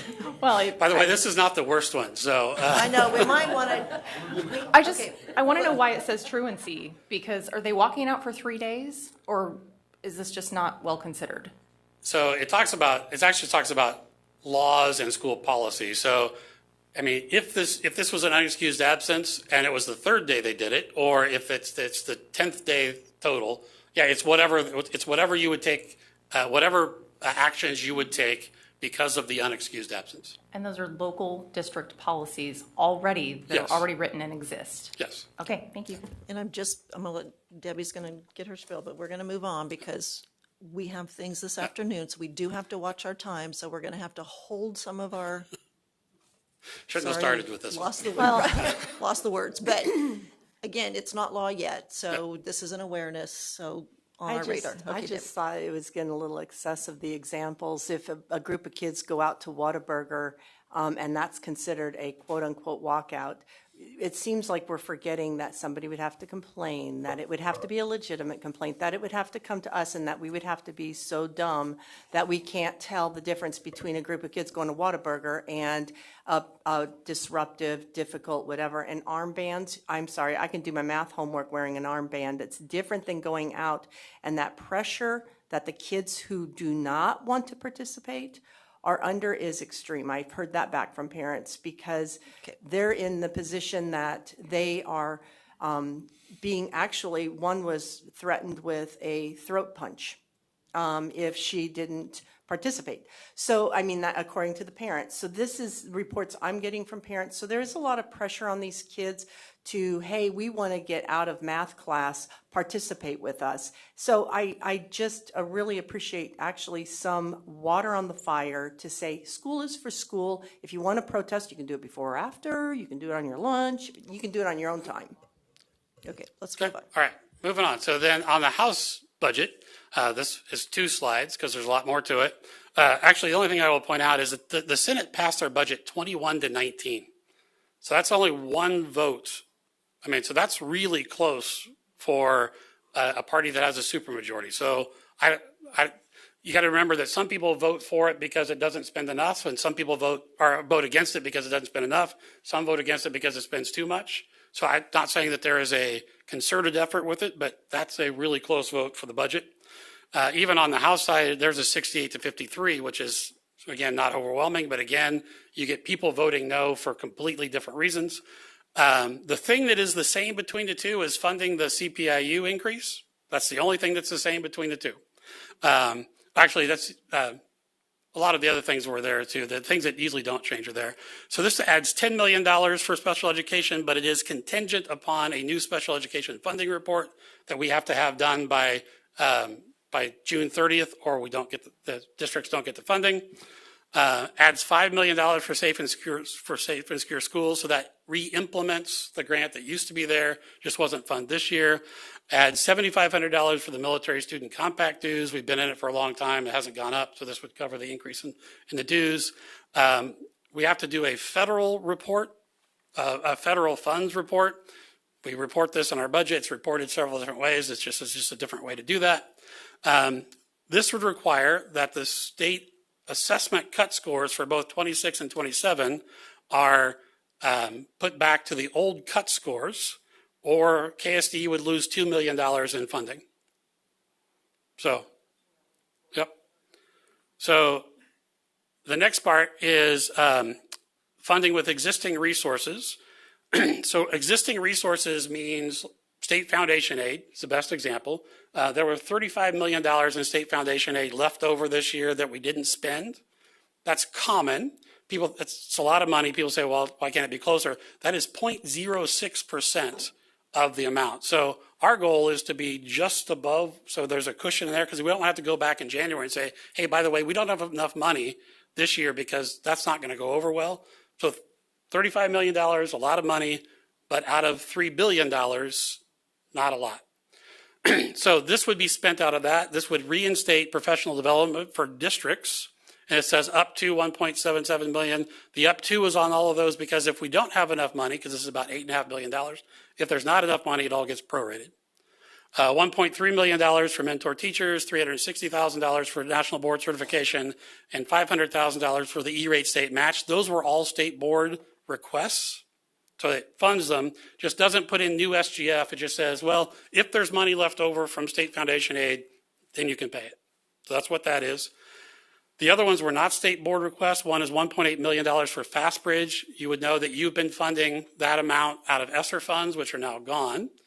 This would just say that for one more year, because it's a proviso, that it could be paid for districts. Spark Wheel is a before and after school program that's in about 40 districts. This is $1.3 million for 12 positions for them to expand in districts they are already in. And then $800,000 for JAG-K. I'm not sure what the expenditure is for. And then $320,000 for the youth careers virtual exploration. This was a 2-year pilot. It got funded last year out of existing resources as well. The next one is interesting. So this requires that you approve the IADA pilot that you've already done. So this would be, under law, require that you did that. And then what it does is it takes $942,000 out of next year's state assessment contract, which the state pays $1.4 million out of $6 million for, and puts $942,000 to pay for the cost for those 6 districts, requires that all 6 districts participate, requires that this becomes the state assessment at some point in the future, even if it doesn't work, and requires that those districts report quarterly the state assessment results. If you listen to what some of the things they were talking about, if you're trying to build this in as effective use of assessment with teachers, having them publicly report it to the state 4 times a year is probably not going to get you on the path to get there quickly. So we'll see how this sticks in there. But so for 2026, we just you had to do what you've already done. And for 27, now it takes money from that. The other problem with that is that we cancel the KU contract as of the end of it. You start a new one for them to do the exact same things for $942,000 less. It could put it, I mean, some of the things we've added without adding money are the interims and the minis. KU might say, well, we can't do the interims and the minis then.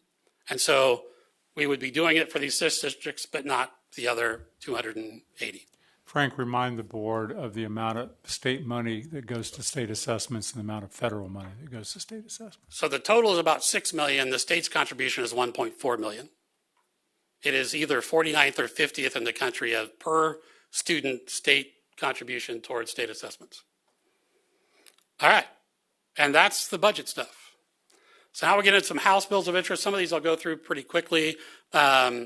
This has to do with, you'll notice this is an older one. This is about when students move from one district to another in foster care. It does give the Secretary of Department of Children and Families the right to put a student in any district in the state. And then you have to figure out who's going to pay for the transportation. But it does allow that. The next one is House Sub. House Sub for 281. So this was the House's cell phone bill. They passed it, sent it to the Senate. It got referred to Senate Education. So it's dead, might become a shell later. 2468 federal tax credits. This actually passed the House. It's on final action today, so it went through general orders yesterday. One thing the Senate did is they reduced the potential cap from $30 million to $20 million. It's currently $10 million. They met the cap for the first time last year, so they increased it to $20 million, but it doesn't have an escalator to 30. So that's there. Removing a requirement for the state board. This is about the ACT. Really what this is they're going to take ACT out of the requirement. We would have to do an RFP to get the same things done. The legislature has been trying to not name vendors in the law, so this would be consistent.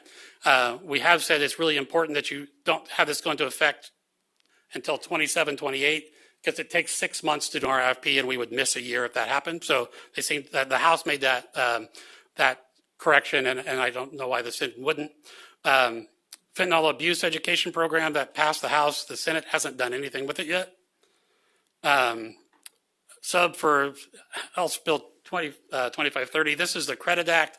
This means that community colleges and technical schools would have to be able to provide credit for platinum, gold, and silver scores on the ACT work keys, or a different test if we change it because of that last one I talked about.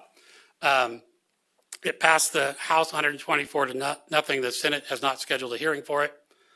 2618, that's the one I talked about. So there's a proviso in the budget bill that says we have to do a federal funds report. There's a bill that says we have to do the same report. The good news about the bill is it actually cuts out 4 reports we're already doing and puts sunsets on all of the other reports we do.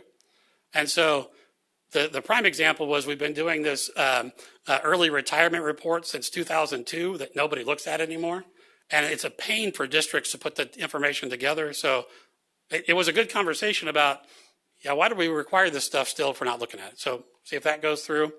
2622, this one is probably not a big deal for the state board, but for districts it's important. When districts do a lease purchase, if the lease purchase is acquiring property or building something, then it's subject to a protest petition. This lowers the percentage of the petitions, I think from 5% to 3%. So you have to get fewer signatures. Now, if it still doesn't apply, if you're doing something like you're doing a lease purchase to replace a HVAC where you're not building something, then I don't think that applies still, but we'll see about that. Modifying requirements for student cohorts. This was actually the bill we asked to have to fix the at-risk accountability plans that districts have to start doing next year. The House passed it 124 to nothing. The Senate Education has not yet taken it up. And remember, Friday is the last day that they can have hearings, and it's not scheduled for a hearing. Requiring a vote of the electors to approve increase in property tax. This is what this would do is actually gets rid of the R&R for school districts, the revenue neutral rate. So it gets rid of it for all municipalities. For cities and counties, what it does is sets a cap of you can't raise property taxes more than 3% without it being subject to a protest petition. That would not apply to school districts because there's already protest petition language in all of the tax levies that that school districts can levy. So it's actually not a bad thing for school districts. I think the cities and counties were not too happy about it. The next one is speech language pathology assistant. This is not, you don't license speech pathology license assistant, so it doesn't affect the state board. It could make things better for school districts in that they can, because there's a shortage of speech pathologists, so that you have trained assistants that can help. So this would actually alleviate some problems there. There's a hearing on that today, and the House passed it 121-1. Senate bills 263, interestingly enough, passed out of the Senate last year, was not talked about until last week when it got put into a non-exempt committee or to an exempt committee and then pulled back and then voted on yesterday. And they passed it 38-1 yesterday. This puts in requirements for what crisis drills look like. Senate Bill 302, which is now a Senate sub for House Bill 2299, was the Senate's version of the cell phone bill. The cell phone bill part was not that different. I will say that what's happened now, the House passed it 32-4, and the Senate passed it 32-4, and the House concurred, which means it goes to the governor next, 84-36. There's the cell phone bill part is one thing. What they also do is try to define differences between private schools.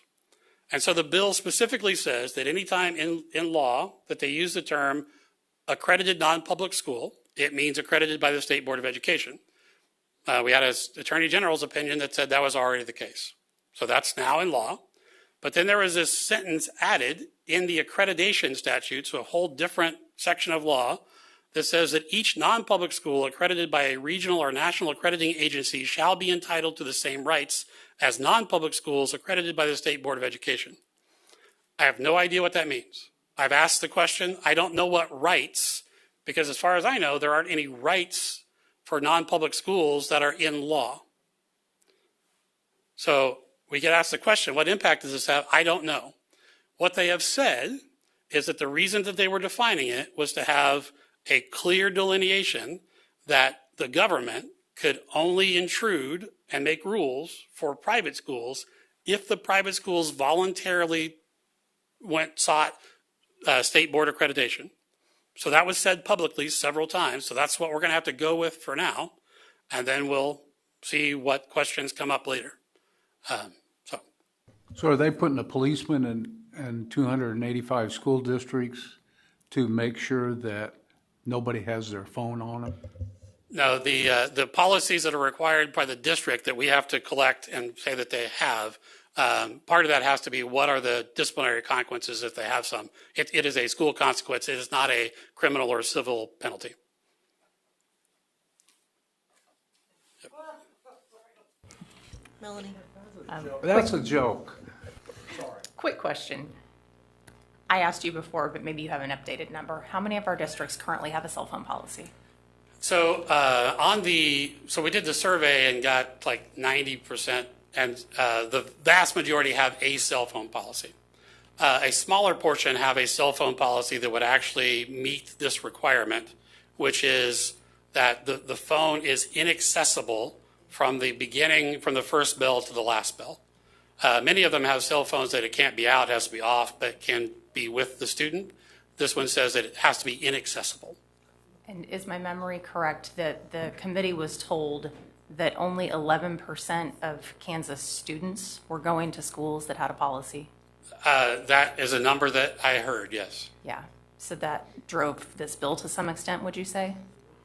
I think there's a lot driving this bill. So, yeah. But I mean, I think that it might have been used by some for that, yes.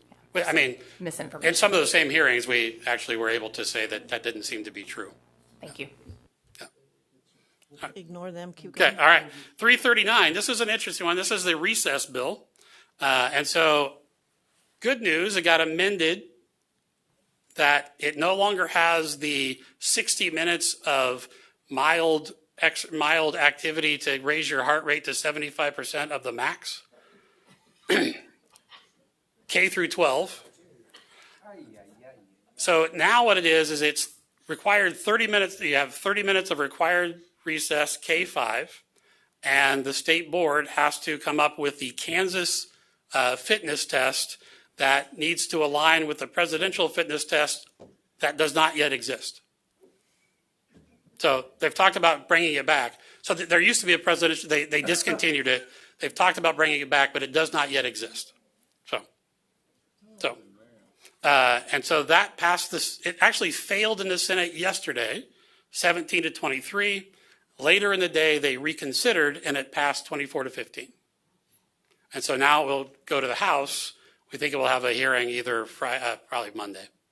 So are they going to have a bill now that tells us when we have to go to the bathroom? Sir, please. When it says at least 30 minutes of daily recess, is that not already a thing? Currently, so our rules are that you can have a maximum of 30 minutes. That counts towards the school day. You can have as much as you want. Right. But we will count one 15-minute morning recess and one 15-minute afternoon recess towards the school term. You could decide to have an hour. Right. You just have to have a longer school day or more school days. Yeah. So what does this do to what we already have existing as So, far as what we do? There are districts that don't have a full 30 minutes, and usually it has to do with how the schedule works. As long as they go just to 30 minutes, it wouldn't change much. And for the ones that are over 30 minutes, it wouldn't change a lot. Okay. Yeah. I mean, this would already be allowable. Now it's required. Okay. Well, now it could be required. Debbie? Thank you, Madam Chair. So I just looked it up, and apparently it's recent, but in July of 2025, the president did sign an order to reinstate the presidential fitness test. So at least we have that off our plate because that is in place. So he signed that, but nothing has been sent out. There's nothing that says what it actually is. There are no guidelines I for it. actually thought I saw the standards that were listed. Yeah, the Ultimate 2026 Guide, it says, is right here. So Okay. Well, we'll look for it. anyway, look for it. Yep. All right. Senate Bill 350, this was engaged. So it would say that K through 5, you can't use any devices at any time during the day. 6-8, you can use them for 60 minutes, but you can't send them home. 9-12, you can use them for 180 minutes, 180 minutes, but you can't, actually 90 minutes, but you can send them home. It had a hearing, nothing else has happened with it since then. It could get work this week. 361, authorizing foreign exchange students not be part of the open seat lottery. That was already the case. That has actually a hearing today, had yesterday. I think it's going to work today. 381, requiring instruction to provide students with understanding of communist, socialist regimes and ideologies. Passed out of committee. It originally, we thought it died because it was still on the calendar at turnaround, but now it's been brought back. So we don't know if there's anything that's going to happen with it. 382, statewide assessments and virtual schools. What this does is that right now, virtual schools have to have a third-party proctor when they do a virtual state assessment. This would allow them to proctor their own assessment. We don't really have a problem with it other than it's supposed to go into effect when a publication in the register, which will probably be in the next couple of weeks. We're already in the window. We really needed to wait just so otherwise we're changing the rules in the middle, which could be difficult. At the same time, 383 got added into 382.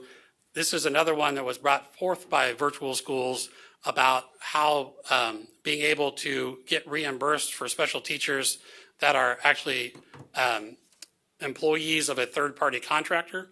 That is already done all the time. Doesn't change anything. There's some problems with their contracts. 384, extending the application deadline for the authorization. This is for the Innovative Schools District. So all it really does is changes the dates. One of the problems that we pointed out to them is that it only gave the state board a 30-day window from the application, which you may not meet in that time. That got extended to 45 days. We still think that's too short. So if it ever gets to the House, gets passed by anybody, we bring that up again. And then Aaron's Law, which is the sex abuse training. The issue that's come up with that is that the legislature, some of the legislators are not sure that the child advocacy centers have the capacity to do the training that would need to be done, and that maybe they need to build that up and bring this back later. So we'll see what happens with that. 387. This is the one about that schools would now have to verify the incomes of any student that is deemed to be at risk. This got amended this week in the House quite a bit. It actually changes this school funding formula and takes free lunch out of it and adds in its place students that are living in below 130% of the poverty level or are directly certified.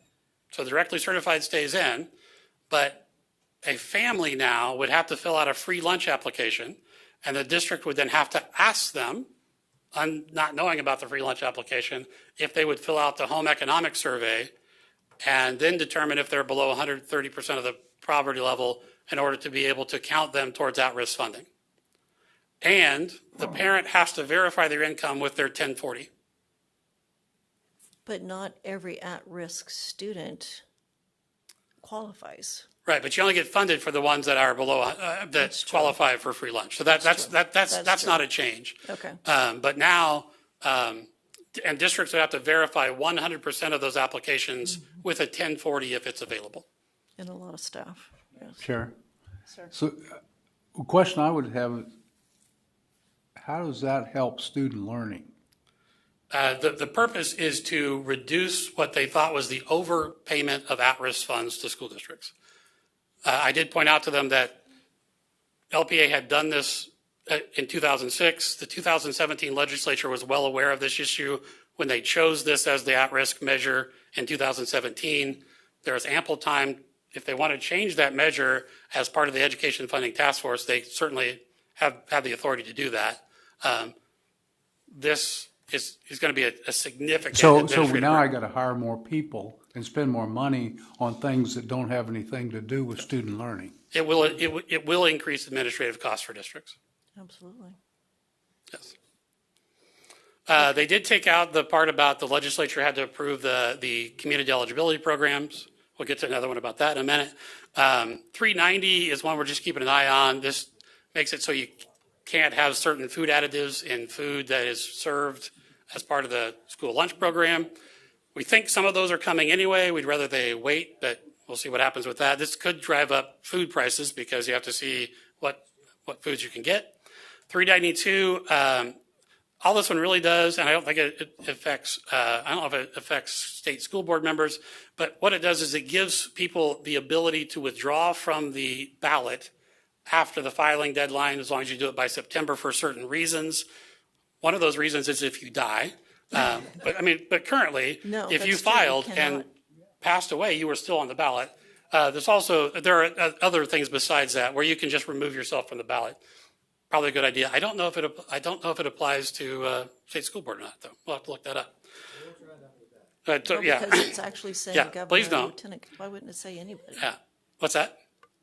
Oh, sorry, go ahead. Okay, 421,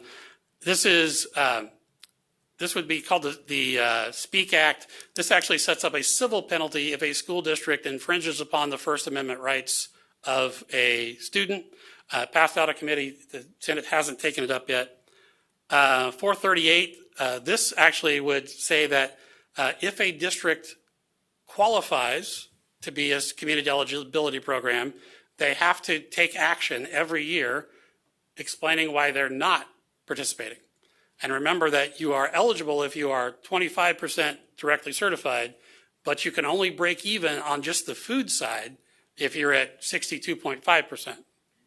But 441, this is the ABA bill that passed out of committee this week. This would, again, it prohibits districts from stopping third-party ABA therapists if it's medically necessary, with a few caveats. 458 is requiring state assessment performance levels to be set to the 2024 performance levels. So that would be you have to redo you have to apply the old cut scores to the new test. That's what you have to do. That had a hearing on the 26th, hasn't moved. Haley Weisenbach, protecting students. This was the Education Inspector General in the Attorney General's office. Interestingly, the Attorney General office gave written testimony that said this might be stepping on the toes of the state board, and the KBI was actually opposed because of some of the other things that were in it, so don't know where that will go. 514, authorizing students to participate in school activities immediately upon transfer. So this is a KSHA thing. State board did put in opponent testimony because you have a position that the KSHA could come up with this. 515, this actually will allow non-accredited private school students, which includes homeschool students, to participate at public schools. They tried to work it yesterday. They didn't get a motion, so it died. 517 is the blueprint for literacy bill, which has a hearing now on Friday. Was going to be on Monday, got moved up. And then the last one, requiring the State Department of Education to prepare and publish a Kansas building report card for virtual schools offered by a school district separately from any report card prepared or published by the traditional school operated by such school district. I try to figure out what that means because all virtual schools that are schools already have a report card. I think they are saying that they want to publish the district report card without the virtual students included, remembering that the report cards are a federal requirement that requires it's all of the students that attend the district. And since they are members of I don't know that that can happen. If it gets a hearing, which is not scheduled and it would have to be done by Friday, we would point that out to them. But again, it got introduced Monday. So I don't think it has much chance of doing anything. Just as a reminder, anything that's had a hearing can be included in a shell or conference. So some of these things that I've talked about, if they had a hearing, they could still, so something like 529, if it never gets a hearing, then they can't do anything with it. If it had a hearing at any point, it can still get included in something else. And with that, I'm done. I tried to get you back on schedule. Yeah. We're not too far off. Yeah. I'm going to be very brief. Okay. I think it's too early for us to take any action, but some of these things, like the cut scores, I consider considerably horrible among things like that. So I think that at some point, when we know what happened, there's no use making any decisions now. We need to discuss what our options are, because some of those things are our responsibility, and we need to not be passive. Yes, Melanie? If I may, I'll be brief as well. But I'm still hung up on the young woman who stood in front of us yesterday and talked about losing her friend. And I think about the MHIP money, and I was pleased to see that Aaron's Law makes the list, but I just want the board to be thinking about that, and I would really like to know if there's I'm concerned about the MHIT funding in a very big way. Thank you. Yes, ma'am. Okay. And it is on some people's radar because I got a text this morning about it. It is. Again, so And it wasn't a school with person. that, I mean, the important thing about that is that with a budget bill, the governor has the authority to line item veto some things. With the mental health intervention team funding, if it's not in there, there's nothing to veto. So the only way that gets fixed is in conference committee in the next few days. So we probably need to know who those people are so we can reach out to them. So if you could make sure we know who can do that. those particular senators and representatives are, that might be helpful. Okay. And you can reach out to any of your representatives can then contact the conference committee members or on their time. And it's the chair, vice chair, and ranking minority member of Ways and Means and Appropriations. Okay. Yep. Danny? I want to publicly apologize to the chair for not asking your permission to speak when I apologize. Thank you, sir. Okay. Well, we need to get finished up here. Committee reports. I think Jim told me he had a migrant. Yes, I intended to say several things, but I'm going to be very brief. I attended the migrant workshop. There's a lot of there are a lot of stereotypes about migrants that are inaccurate. And back in the 70s, I think, there was a Supreme Court decision that required school districts to take whoever was in their district, regardless of their immigration status. There's a report called The Power of Plyler. Plyler was that law that shows the economic impact, the positive economic impact of those students. And so I've asked Deborah to send that to you right after I get through, and because I made several presentations, I never want to give you that information while I'm talking because you don't pay attention. And that's, everybody else does that too. But then the Cato Institute, which everybody knows is not a liberal think tank, has also done a report that replicates some of this information. And I looked that up. I read that yesterday. www.cato.org. Now, .com is something else, but .org gives you, and you can just hit immigration. The billions of dollars of positive economic impact has been made by the migrant community, even those that may not be here legally. And so, but this is a 19-page report, and it will be sent to you. Can you say the letters Cato? What are you? CATO is Cato Institute, which is a libertarian think tank. Okay, thank you. And I was going to talk about other things, but I can read the time. Is there anything, Acacia, have you been to Acacia meeting since last? April. It's going to be in April. Okay, I thought you had an executive meeting. But We did, but it wasn't nothing significant. to really report on? Okay. Any other committee reports? Connie? Yes, I met with the Indigenous group, and Alex Redcorn, who was the chair, is being made president of Haskell University, so he'll be leaving.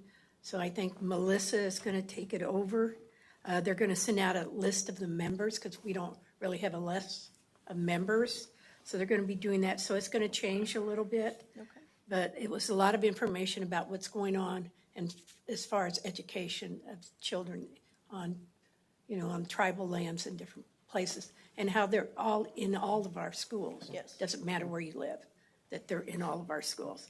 So they're very, they're looking at that. And so we have a meeting coming up, I think, at the end of April again.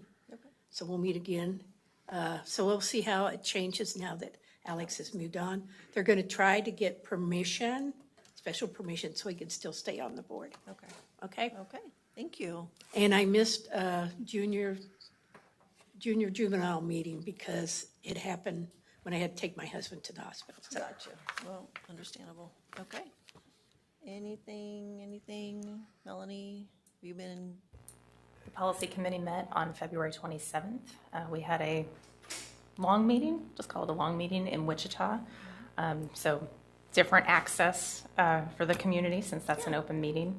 And we made it all the way through the policy. Policy requires that the policy committee review the policy every 2 years. And so we made it all the way to the end of the book, which was one of the goals. And so we've been through all of the policy, made some notes, and I'll have more details for the board next month. Okay. Thank you. Wonderful. I don't really think I have a chair report. We have obviously much before us. So, travel. I think we need to act on travel request or give a travel. 3 days next week, possibly in Olathe for the interviewing process, and you have those, right? Okay. Okay. Madam Chair, as a reminder, policy only requires that we ask for approval for out-of-town travel. So if you've got things like that for Deborah, you can just email it. Oh, perfect. Yeah. That's all. Thank you. You've been through the book. You got all this under control. Jim, I move that we approve travel. second? Betty, all in favor? Okay, 10-0. Out of state. I was gonna say, I'm always out of town. What are you talking about? Okay, I don't want to put it all on there. Okay, board comments. Do we have? I'll be very brief. Yesterday, whenever the group was here, the people that have been teaching for 41 and 46 years talked about how their administrators and their school districts respected and supported them. And that caused me to reflect. And I think we need to, I'm not asking us to do anything, but I think reflect. Do the teachers, administrators, students of this state believe we have their back? And I think it's important. I think we need to have those discussions. What are our priorities? And I'm going to let it go at that. And then the one other thing, I would like to ask permission for us to sing Happy Birthday to Angela. Okay. Happy birthday to you. Happy birthday to you. Happy birthday, dear Angela. Happy birthday to you. And thank you, Madam Chair. That's all I have. Thank you, sir. Dennis? I don't want this to sound mean, but Angela, when did you graduate from high school? Just kidding. Mound Ridge Wildcat, yeah, down the road from Heston, where I graduated. In the presentation of the apprenticeship program yesterday, the Patterson Family Foundation came up, and like you mentioned, Kathy, that family foundation is sponsoring a lot of good things, backing education, especially in ag. That's where I've seen their name come up a lot. I just don't know what this would look like, but when it comes to partnerships and grants coming for good programs like that, maybe we could have some, invite somebody to share how that actually works out and takes, relief away from taxpayers and districts. And I just think that is significant because we like grant money that is private. Yeah. I think it really helps. Yeah. It's a good example. I know they do a lot in literacy and just different things with schools. Absolutely. Debbie? Thank you, Madam Chair. So I know that I've been reading emails, but I've also been getting feedback from my constituents because I think they're in my district mostly, that you're getting all these open record requests for invoices, the board legal fee invoices, Friday notes, board member travel and pay reimbursement invoices. And what I wanted to bring to the attention is that and I'm very, very proud of my constituents for becoming more active and wanting to know these things and requesting them, but then that has caused an increase in costs on them because they're having more requests, and that makes sense.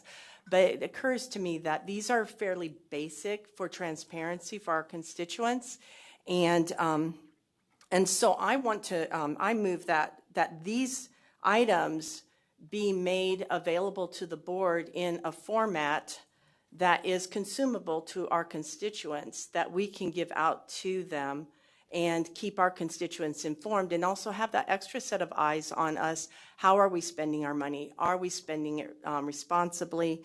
And the Friday notes have been referenced as an extension of these meetings. They want to understand what's going on in the Friday notes.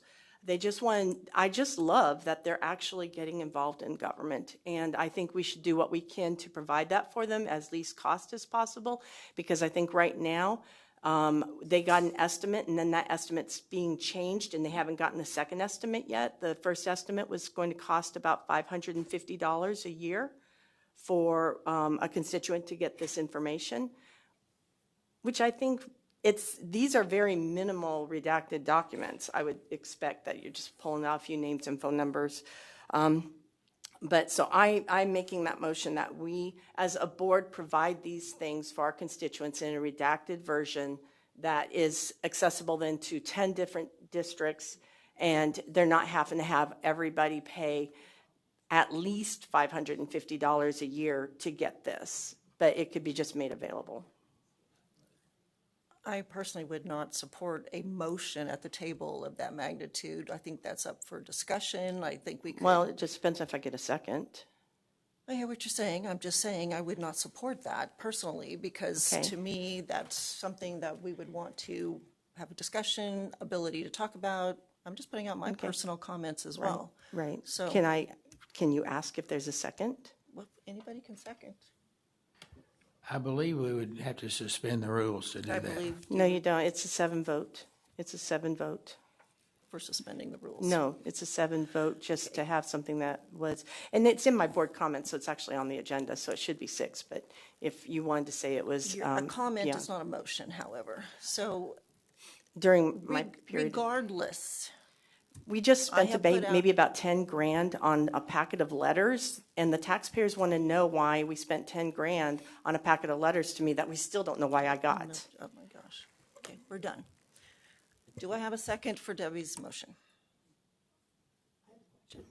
Michelle? So I was under assumption, anything in the Friday notes is, because it goes to all of us, is public information. I was told no. So I think that's what, I'd like that clarified, I guess. Because most of that is just general information, for the most part, and PowerPoints and things.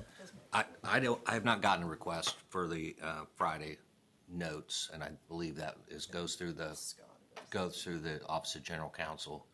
And, you know, there's always a little bit in the details, because if you're asking for something, you have to look at what it is they're asking for. So some of the things that they're asking for is not information. But to your question, I'm not sure what the position of the General Counsel is on the Friday notes. So, Michelle, it's a combination of both, and Scott could answer the legal question specifically. My Friday notes are to you, and so one thing I know that I also include where I'm traveling. I would be uncomfortable because of safety, and, you know, with that being out, that would just be, but generally, those things, you know, that I send you are not things that are necessarily private, but they're my communication to you. That's why it would be so easy just to redact that, and you would know what you wanted redacted, so that we can have that version that is public that I can just send on. So a point of clarification, open meetings, you know, records that are referenced in the open meetings sometimes become public, but just communications in general to you as a board in preparation for the board meeting, you know, it depends what the nature of the request is, but it doesn't automatically make them subject to the Open Records Act. There are things that personnel information can be redacted, so it can't just be a generic, you know, blanket decision. You have to look at each of those requests and say, what is the content of that? So I guess what I'd like to know is there's a lot of information that comes to us last minute that is very pertinent to what we vote on that next month, that comes on a Friday, and then we vote Tuesday, Wednesday.